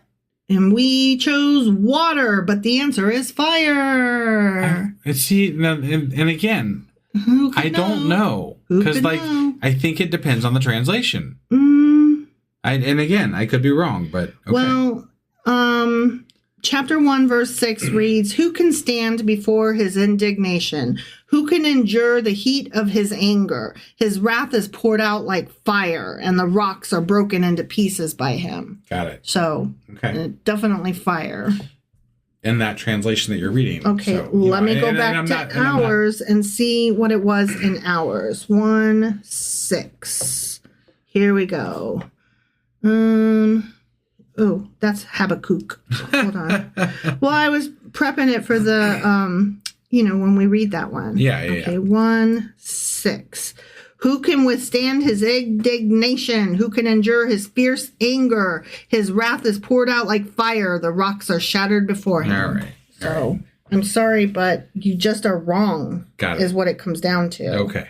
All right. And you have to accept when you're wrong. I'm accepting. You're wrong. I'm accepting. Okay.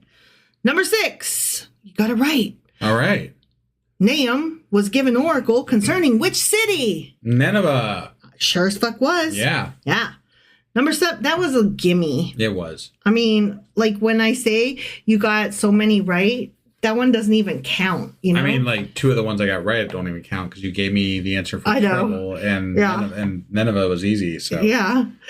All right, number 7. What were the princes and the scribes of Nineveh likened to in the book of Nahum? And it was grasshoppers and clouds of locusts, but you and I both chose locust and lion. Right. Because we're assholes. Well, locusts and grasshoppers seem too similar to like why? Yeah. Why would you why They're those the two? same. Yeah. They're the same. And he did talk about somebody being he did call them lions. Right. At one That's point. why I chose that one. Yeah, I was me like, too. Maybe that's what it is. I don't know. And then the other one, I was just like, why would you compare them? Whatever. Right? Yeah. It is what it is. It's stupid. Yeah. Number 8. According to the book of Nahum, the cloud was acknowledged as, and we chose the dust of, we chose none of the above. Okay. And the answer was the dust of God's feet. Yeah. Okay. It wasn't the gathering of water or God's covering. It was the dust of God's feet. Okay.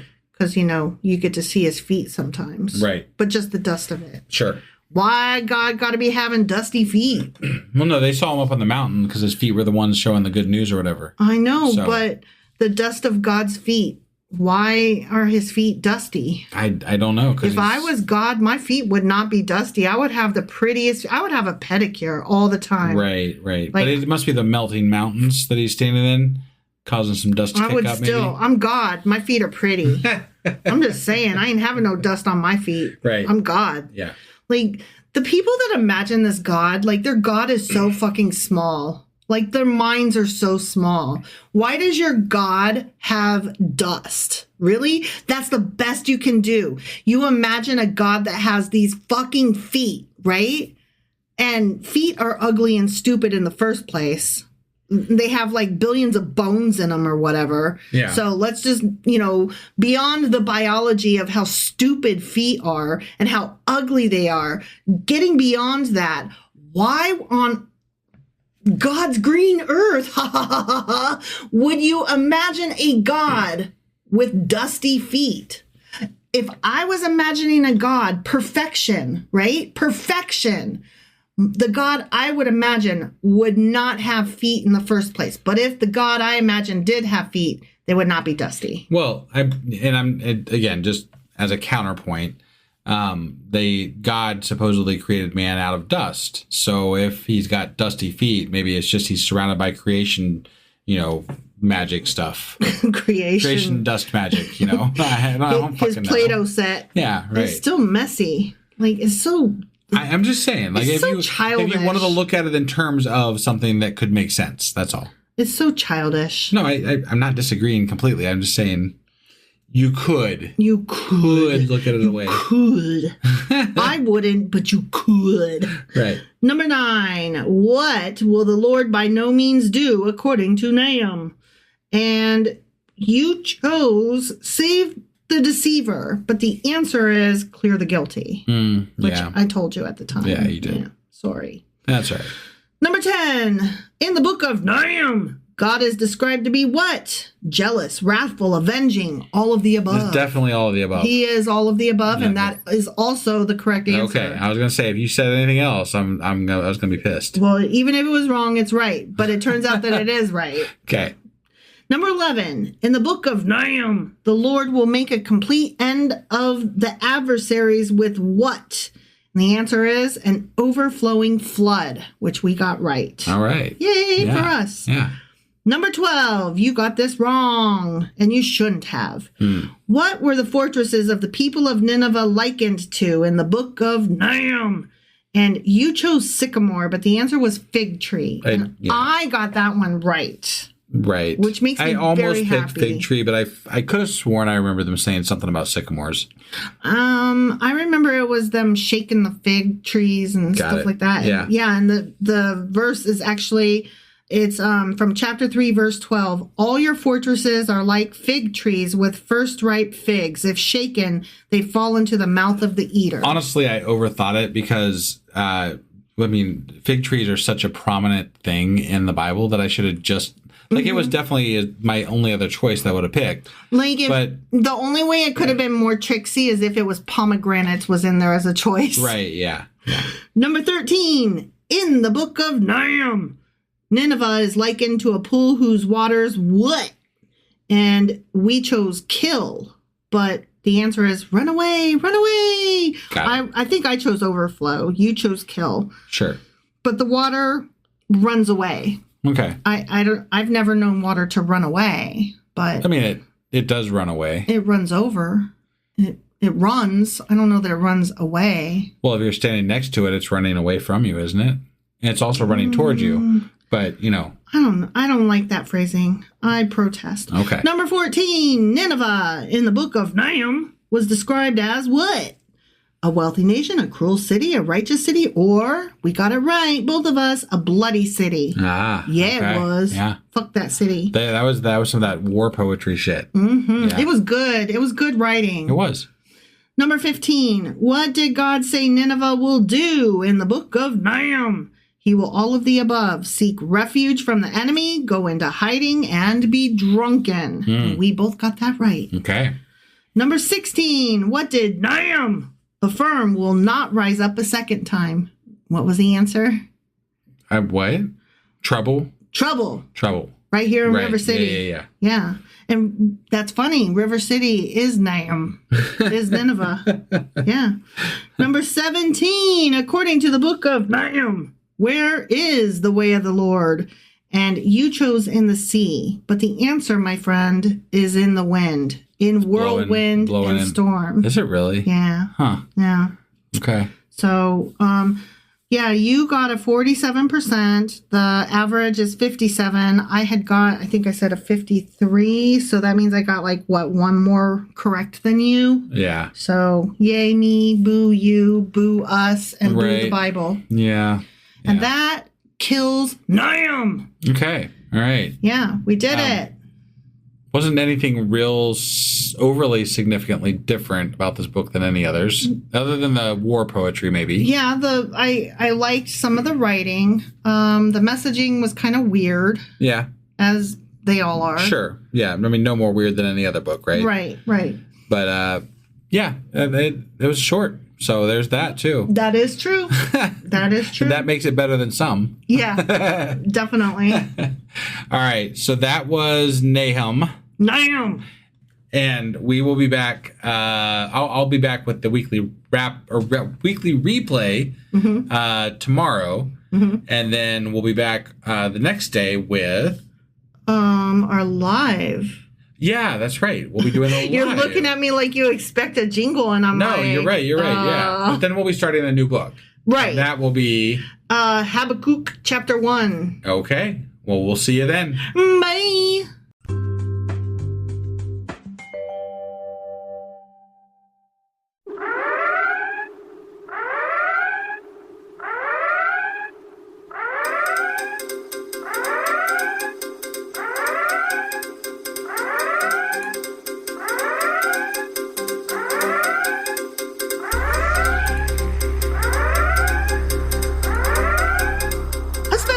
Wife. Wait, what? Hi, what's happening? Well, it's a little bit of an odd day today because we were going to be doing a regular episode today. Damn. Yeah. Well, the best plans, right? They don't work in Trump times. The best laid plans of mice and men are fucked by orange Trumpkins.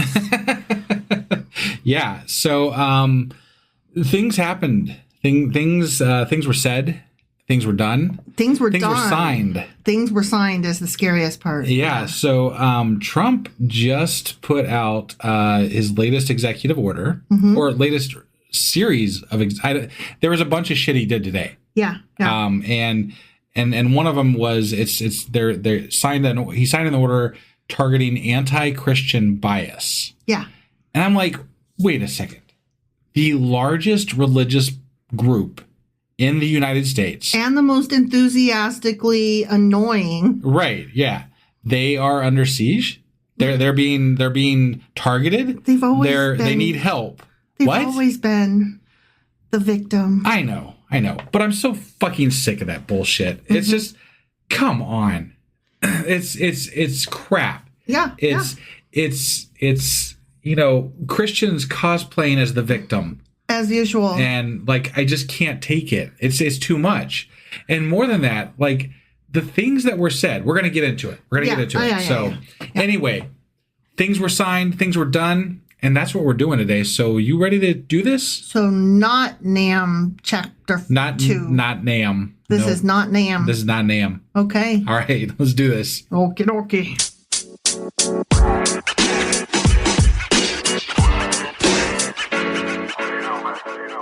All right, this one's going to be a little different. So usually you kind of lead the discussions, and obviously I spoke first, so that means I'm leading the fucking discussion. Well, you guys ready for this shit? You called me from work I did. Today. I was like, we have to, are we going to Canada? What? Yeah. Trump? Fuck? Damn. That's kind of my reaction today. It was all those, and if you caught most of those words that were not full words, that's kind of how my whole reaction went throughout the minutes and days and hours that I've been dealing with this now. Not days, hours. Hours, yeah. So it started with a call from my brother, actually, saying, so are you guys going to be okay? And I'm like, what? He's like, did you see what Trump did? And I'm like, what do you mean? He's like, oh, you should probably look that up. Because, of course, my brother knows what we do. Yes. And we've kind of talked about it, and we kind of have toyed with the idea that we might need a bug out kit. Yeah. Just because what we're doing isn't exactly kosher with his followers, right? Right. And he is a people pleaser. We had actually been discussing maybe being ready to bug out even under the Biden administration because things have been heating up since the last Trump administration. Yeah. So we've had the idea in the back of our minds, but we've always been like, surely this isn't going to get that bad. So anyway, it is. It is going to get that bad. So at the National Prayer Breakfast, which is, it's kind of like the Super Bowl for Christian nationalism. And it doesn't have a great halftime show. But anyway, that is where he went over and announced a lot of these things that he did. So he said at that one, he said, while I'm in the White House, we will protect Christians in our schools, in our military, in our government, in our workplaces, hospitals, and in our public squares. And they're going to, just Christians are going to be protected everywhere. Mm-hmm. You know, and I won't even be able to make like a Satan toast anymore. They'll be like up my ass about it.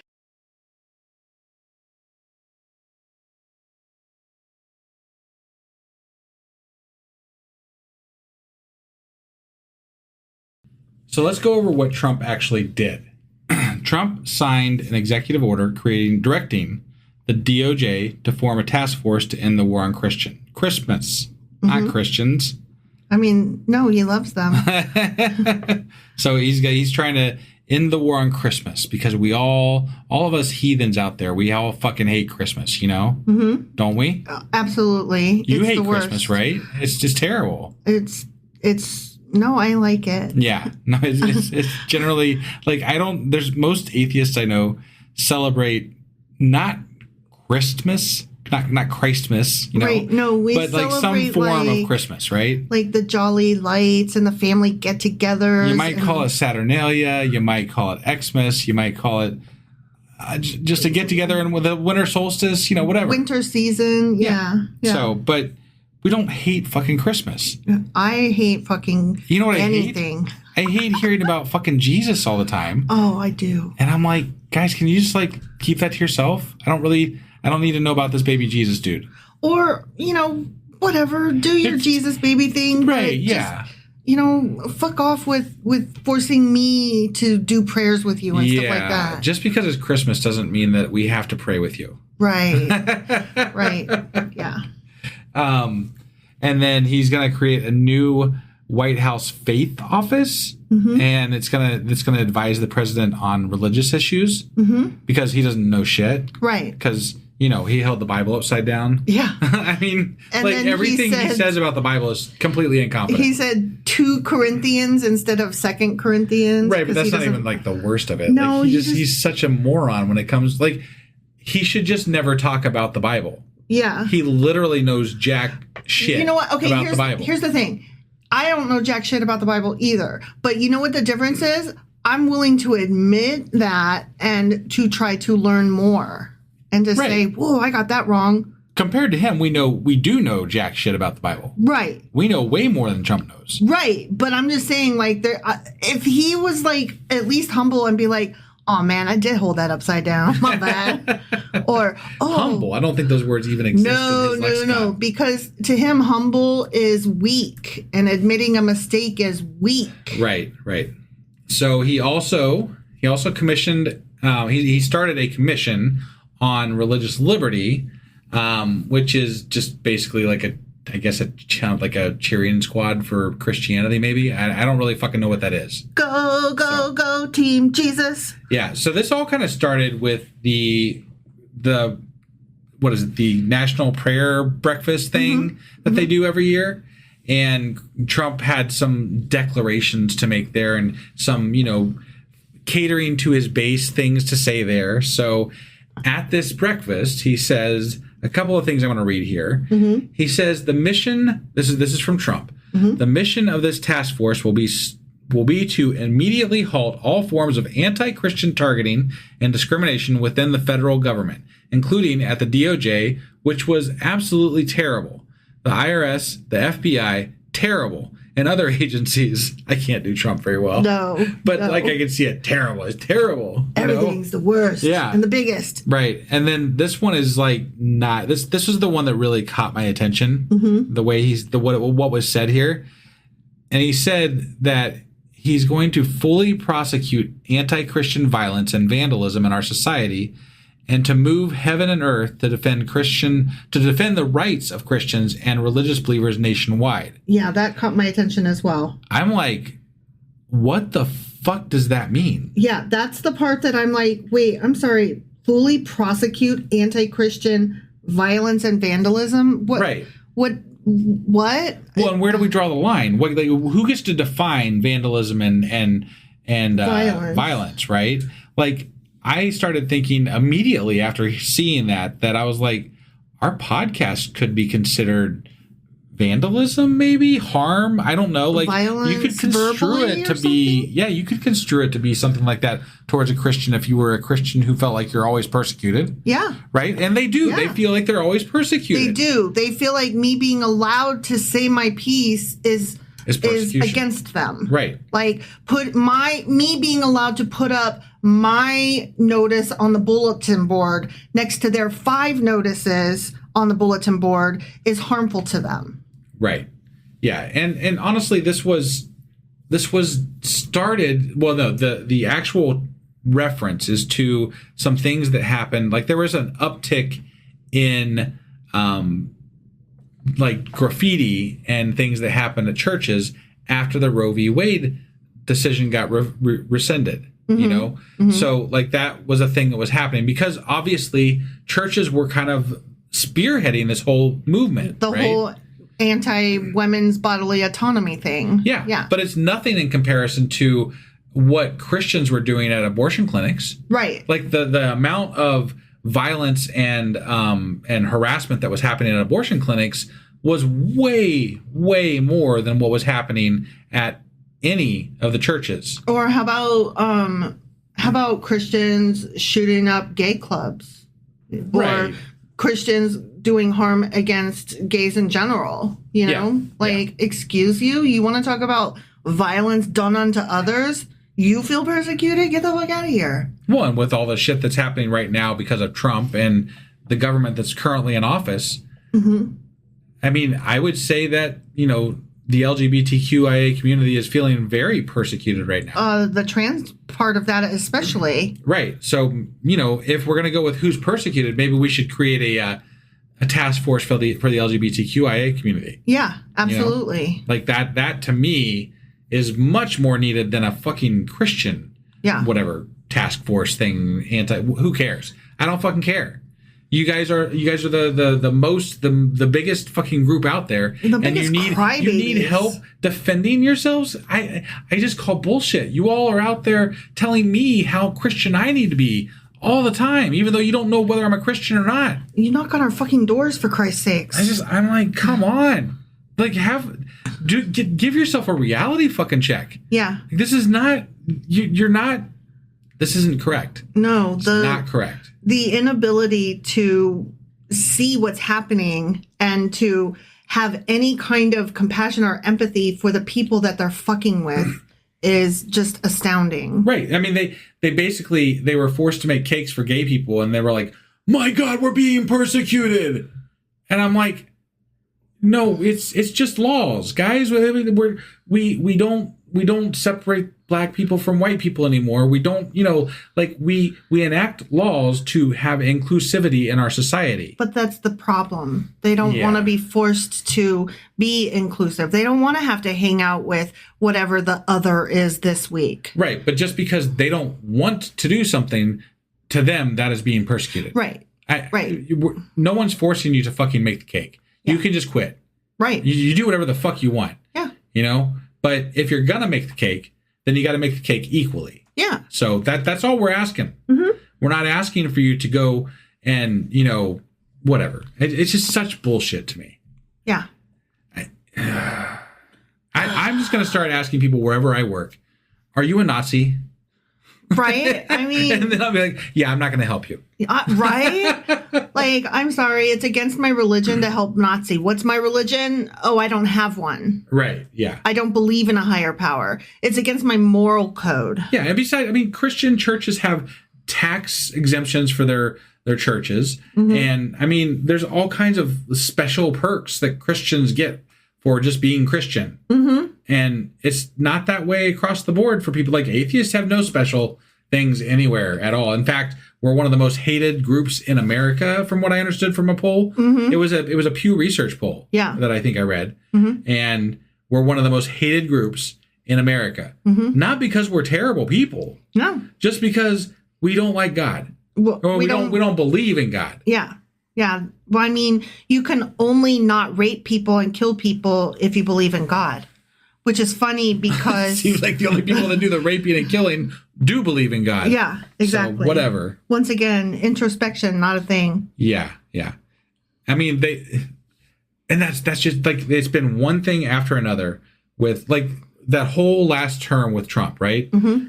There was this whole run up with like places like Hobby Lobby, right? Mm-hmm. And Chick-fil-A or whatever, all these Christian establishments Mm-hmm. that wanted to not pay for trans care, abortion care, whatever. Right. All this stuff. They didn't want to have to. They wanted these religious exemptions. They didn't want the insurance carriers. They didn't want to have to buy and care for the insurance carriers for their employees.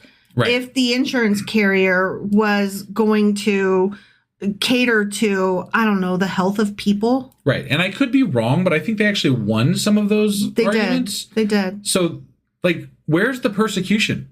Like, you literally get to shit on people because of your religious beliefs, and you won in court to have the right to shit on people for their religious beliefs. We made them go to court in the first place. that was the shit of it. Whatever. We made them have to defend their stance. It's such crap. How dare you question my right to punch people in the face? Muslims they've had travel bans. Yeah. Like, they've been persecuted. Mm-hmm. You know, it's not that I don't like the Muslim God any more than I don't believe in the Muslim God any more than I believe in the Christian God. Yeah, Allah, Yahweh, El, whatever the hell you guys are calling them this week. I don't believe in any of those magic guys in the sky. Right. I'm an equal opportunity non-believer in gods. Correct. You know, and that's how I believe in equal rights for gods. Mm-hmm. None of them exist. Exactly. Yeah. But persecution, that they were persecuted.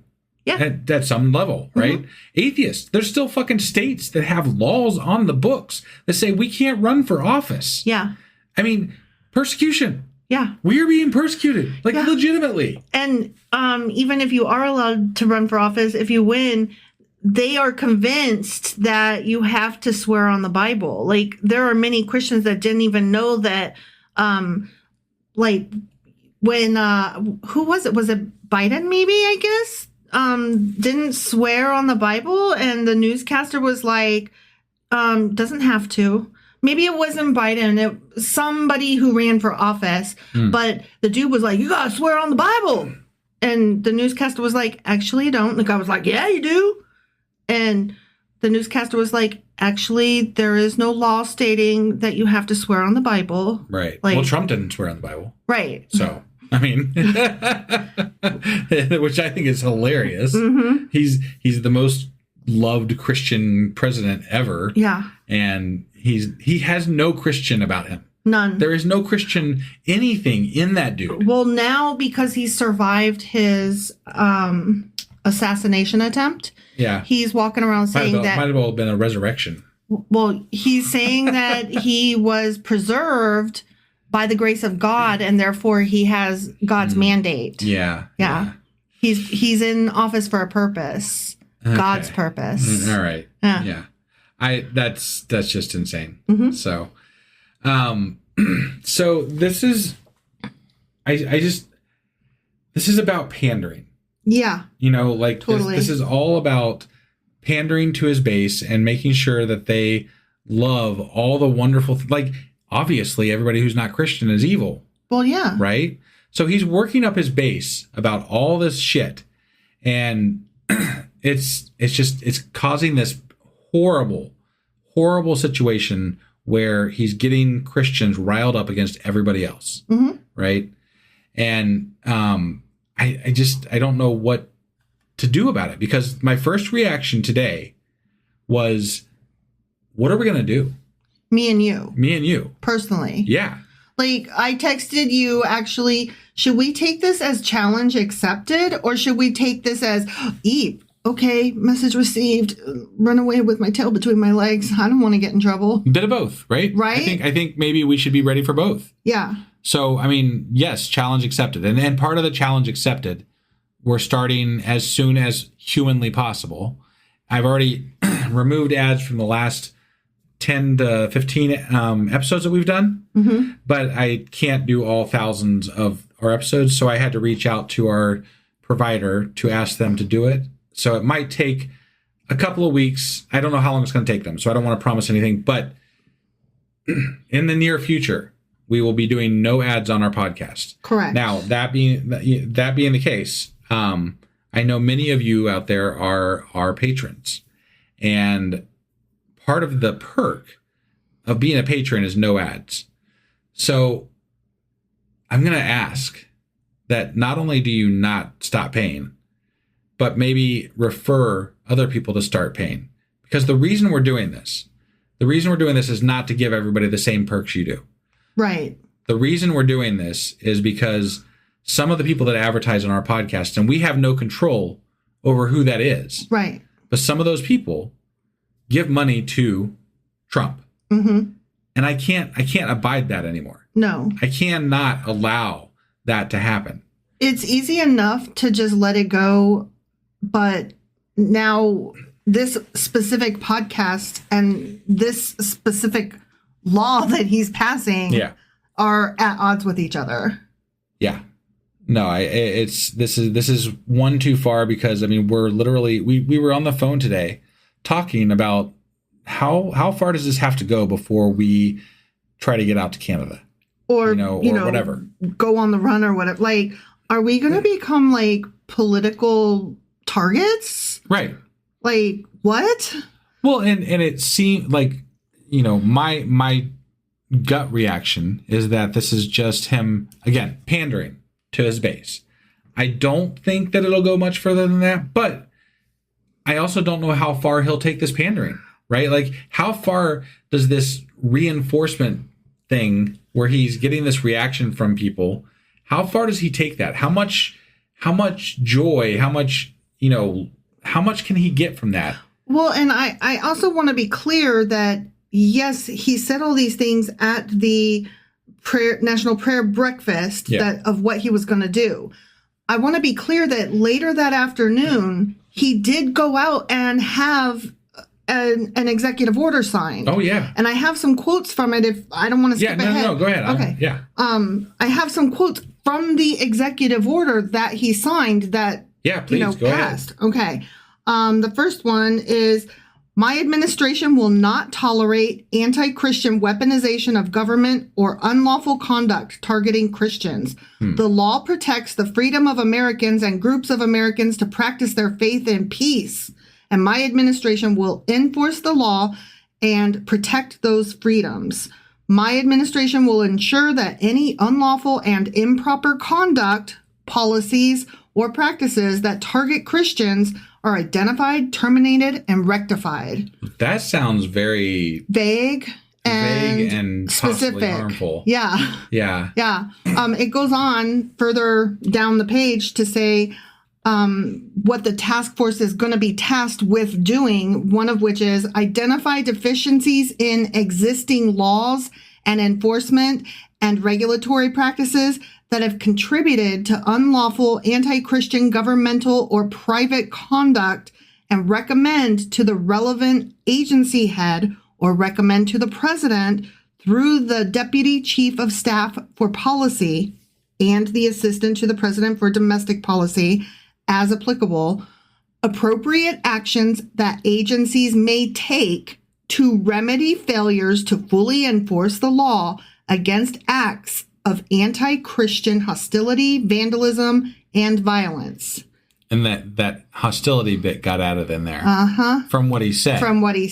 They added hostility into the actual executive order. I mean, does calling God a dick, does that count as hostility towards Christianity? I would say... Because, I mean, I'm personally just being hostile towards a fake God. But I would say it counts as hostility. I mean, if I had to be asked, if I'm being objective, I would say that's pretty fucking hostile. Okay. All right. I think it's valid. I think it's warranted. I think it doesn't fucking matter because God isn't real. But I think that even saying God isn't real could be construed as being hostile. Well, and that's our concern, right? Right. So, and I don't want to be alarmist, right? Let me read the last one and let's see how alarmist we aren't trying to be here. Okay? Sure. Okay. Just one last sentence. The Department of Justice shall provide such funding and administrative and technical support as the task force may require to the extent permitted by law and as authorized by existing appropriations. All the money and whatever you want to make sure you take this shit down. Right. Right. Blank check. Mm. Yeah. Okay. So I don't know. Am I being alarmist?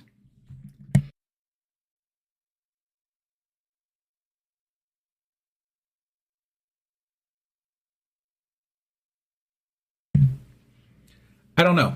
I mean, there's not really a good way to gauge this until things start happening, right? Right. But we've seen already what has happened, and I think it's fair to believe him at this point when he says that he's going to try to enact things. Now, I will take a step back, take a beat, take a breath, and say he is throwing a lot of spaghetti at the wall by passing all of these blank enforcements and executive orders and all this. He's putting out as many as possible to dismantle the government and confuse departments and to empty it out and, just take control of it as much as possible, right? So a lot of the executive orders are being challenged in courts, which is to be expected. And even though it's pissing him the fuck off, because he's like, but I'm the king. I don't understand. Right. Be that as it may, he's still putting these out with enthusiasm publicly and with his staff excited to get it into motion. Oh, yeah. So, yeah, it might be... It might be challenged in court. Even if they are being challenged, it doesn't really matter if he just decides to go do something. Right. Who's going to say no?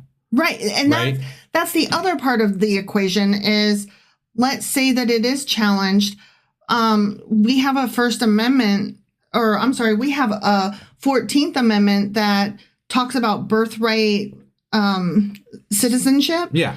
Being guaranteed. Like, if you're born here, you have this. It's not a gift. It's not a present. It's guaranteed to you. Right. Boom. It's automatic. Yeah. And yet he's decided, no. Yeah, that's not how that works. But I mean, but no one's telling him no, really. Yeah. I mean, and everybody keeps saying, oh, but it'll be challenged in court. And I'm like, y'all checked out the courts though, right? And I'm afraid that people don't realize that is still a problem, because even if it's at the lowest courts, that is thousands of dollars and manpower hours that you got to spend out of your own fucking pocket or the help of those who support you fighting it. And in the meantime, you are being pointed out publicly to your neighbors, your friends, your family, your job. And okay, so let's say it goes even further up the chain and goes to the Supreme Court. Hi, have you met them? They're conservative. Right. So I'm sorry it'll get challenged. Don't worry. You're being alarmist. I'm not convinced, y'all. Well, this brings me to a good point that I wanted to make. And part of the reason that we're not the reason we're doing this podcast tonight, but it is something that we need to mention. And there is every reason right now to be contributing to the people who are fighting, right? And that's going to be your ACLU. That's going to be Freedom from Religion Foundation. That's going to be your American Atheists. That's going to be your Planned Parenthood, the secular coalition, like Planned Parenthood. Yeah. And I'm sure I'm leaving a fuck ton of great organizations off of that list. But this is the time to be contributing to them, because they're going to be out there fighting these legal battles. Yeah. Yeah. And, we're doing our small part here by not contributing ads to people who might be supporting Trump. Yeah. Right. We don't want to advertise on our site anything that has any tie back monetarily or otherwise to Trump or anybody. So we're ending all of that. I did want to cover this because, like I said earlier, I know we're giving up, we're giving everybody everything. The stuff that we used to, have people only be on Patreon for, we're going to be giving it to everybody. Yeah. But we run this podcast on a very shoestring budget. And in our living room, in our pajamas, just as normal people. Yeah, absolutely. And I this is not me being, I'm not exaggerating here when I say this, that we are a top 5% podcast in the world. And that's legitimate. Like, you can get on Listen Notes and you can see that we're a top 5% podcast in the world. But our income from patrons and ads, and we don't make really any, nobody ever buys merch. So you can go buy merch. There's merch on our, we have merch. But anyway, patrons and ads up until this month hovers right around $250 a month. Which means that the podcast about pays for itself and nothing more. It does pay for itself, right? And it allows me to experiment with a new service here, a new service there. It doesn't allow us to advertise any further than what we are. All of our advertising is done by me getting on social media and doing self-advertising, right? Because we don't have the money coming in for the podcast to do that. There is no ad campaign or whatever. Well, $100 of that is going to be the ads. So we're going from $250 a month down to $150, which we'll do this at $0 a month. Well, yeah. I mean, we will pay for this to do it, but we would love the help. I mean, that's how we started out. Yeah. So if you are contributing or considering contributing to Freedom from Religion Foundation, then please donate to them or the ACLU or whoever before you donate to us. But if you do donate to them and you're giving them like $20, maybe consider stopping over and giving us $1. Yeah. I mean, I think that supporting the people who are out there standing up and saying something against this fucking orange ass hat maybe are putting themselves on the line a little bit, and I know, and I'm not trying to. We don't want to overstate like our what great we are, where we are, place right. in the grand scheme of things. But we're not nothing, but we're not nothing, and we're not. But it is a little scary being here. Yeah. It's a little scary being a podcast that's out there talking about the atheist side of the atheist take on a Bible when our president is telling us that he's going to do the things that he's going to prosecute people like us. I mean, like, that's fucked up. Yeah.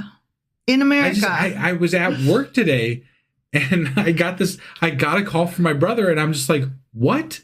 Yeah. What? Yeah.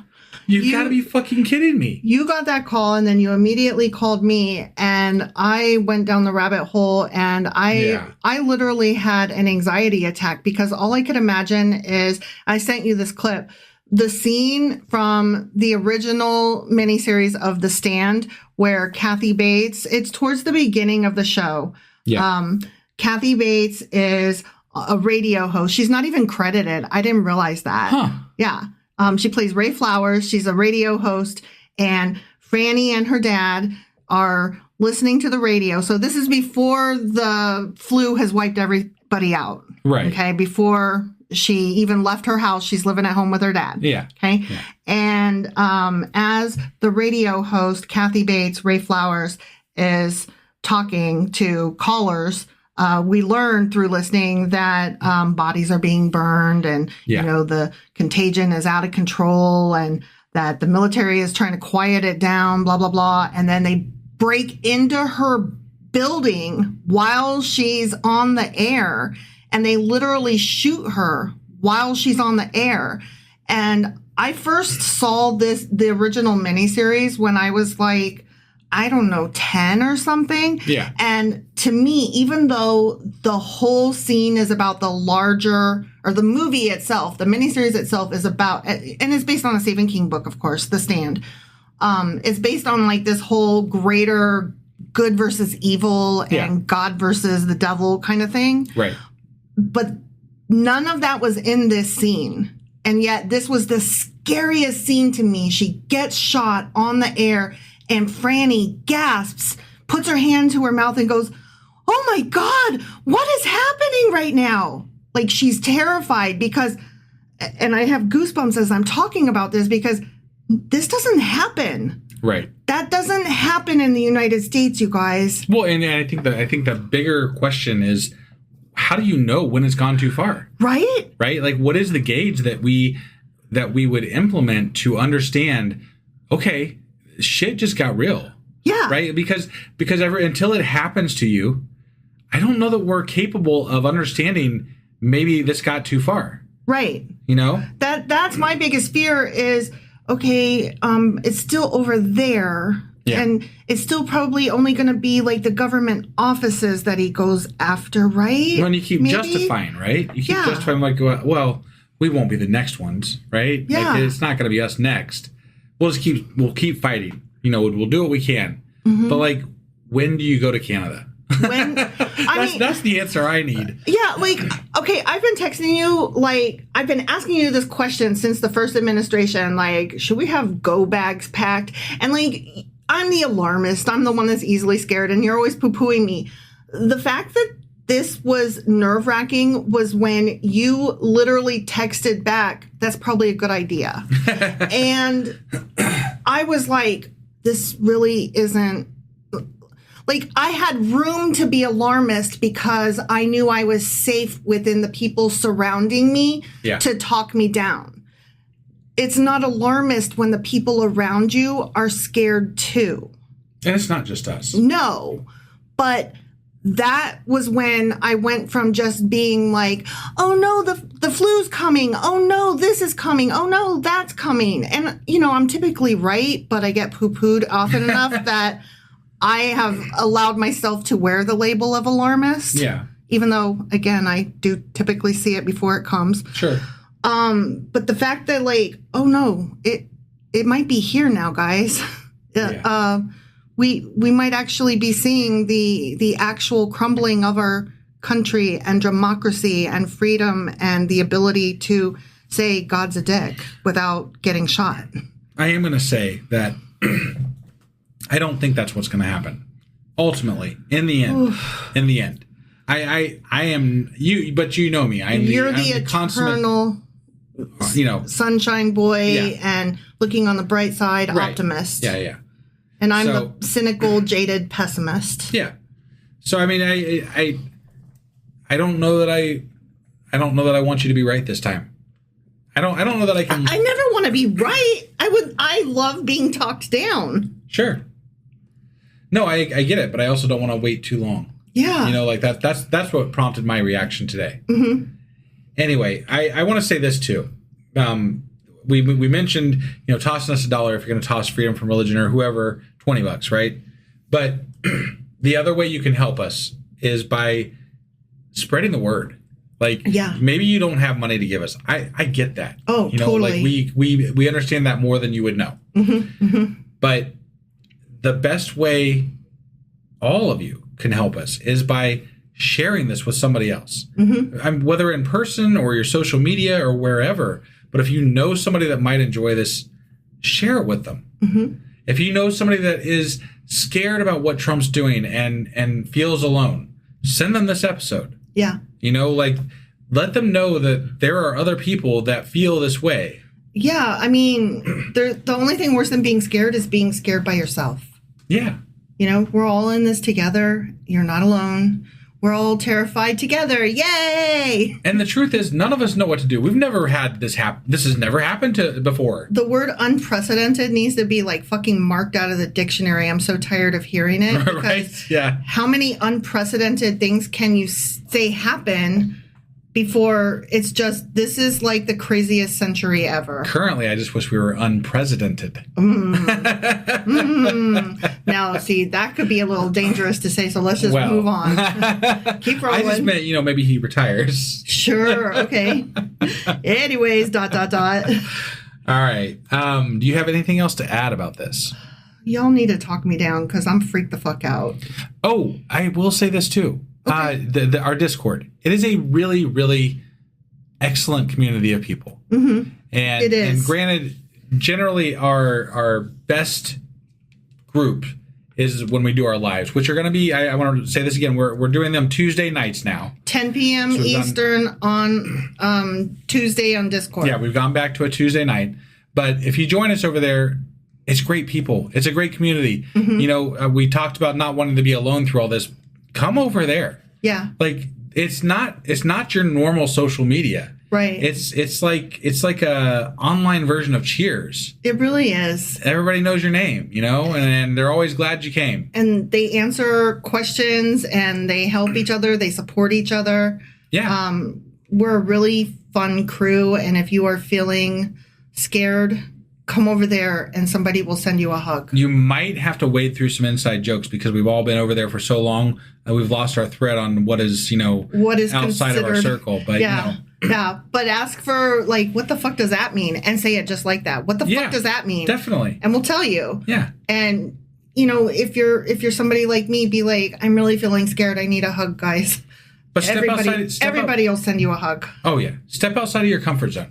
Yeah. Come over to Discord. Join a really great community. Mm-hmm. And, you know, there's no strings attached. Like, we are the worst money-making scheme on the planet because we don't ever ask. We give away everything. It's true. We're like, here, have it all. It's true. And if you want to give us money, give us money. But, like, we don't ask for anything in return. We're just like, you know what? If we had to pay for this all ourselves, we would. Yeah. But we could use the help. Right now, That's yeah. all. And, you know, but more than that, we could use the community. Please. So join us there. Come make me feel better, y'all. All right. I think that's all we got for tonight. Well, the cat just hit the litter Yeah, box. so that means we're done. We're done. All right. Bye. Bye.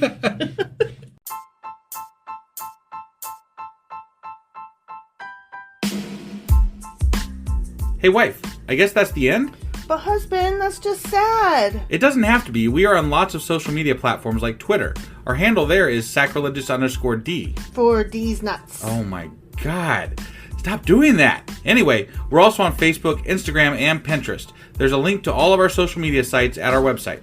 Ooh, we have a website? Yeah, it's sacrilegiousdiscourse.com, where you can also find a link to our merch shop. We have a merch shop? Yep, we have podcast-themed clothing, mugs, notebooks, and more, as well as an atheist and science-themed products. Wow, our fans should really go check that out right now. Definitely. They can get in touch with us by sending an email to sacrilegiousdiscourse@gmail.com. But before they do that, we could really use some help. Oh yeah? With what? Well, it's not free running the podcast, and we need some financial support in order to get better equipment, which will free up time so we can concentrate on our podcast and our fans. Okay, so what should they do? Head over to patreon.com/sacrilegious discourse and sign up as a contributor on our podcast. Supporters there receive additional bi-weekly episodes that we record just for our Patreon members for as little as $2 a month. Also, we'd really appreciate it if you would like and subscribe on whatever platform you're using. And Apple Podcast reviews help us out tremendously. Like and subscribe. Leave an Apple review. Join us on Twitter. Support us on Patreon. That's a lot of instructions. Don't forget to say thanks. Thanks. Okay, bye.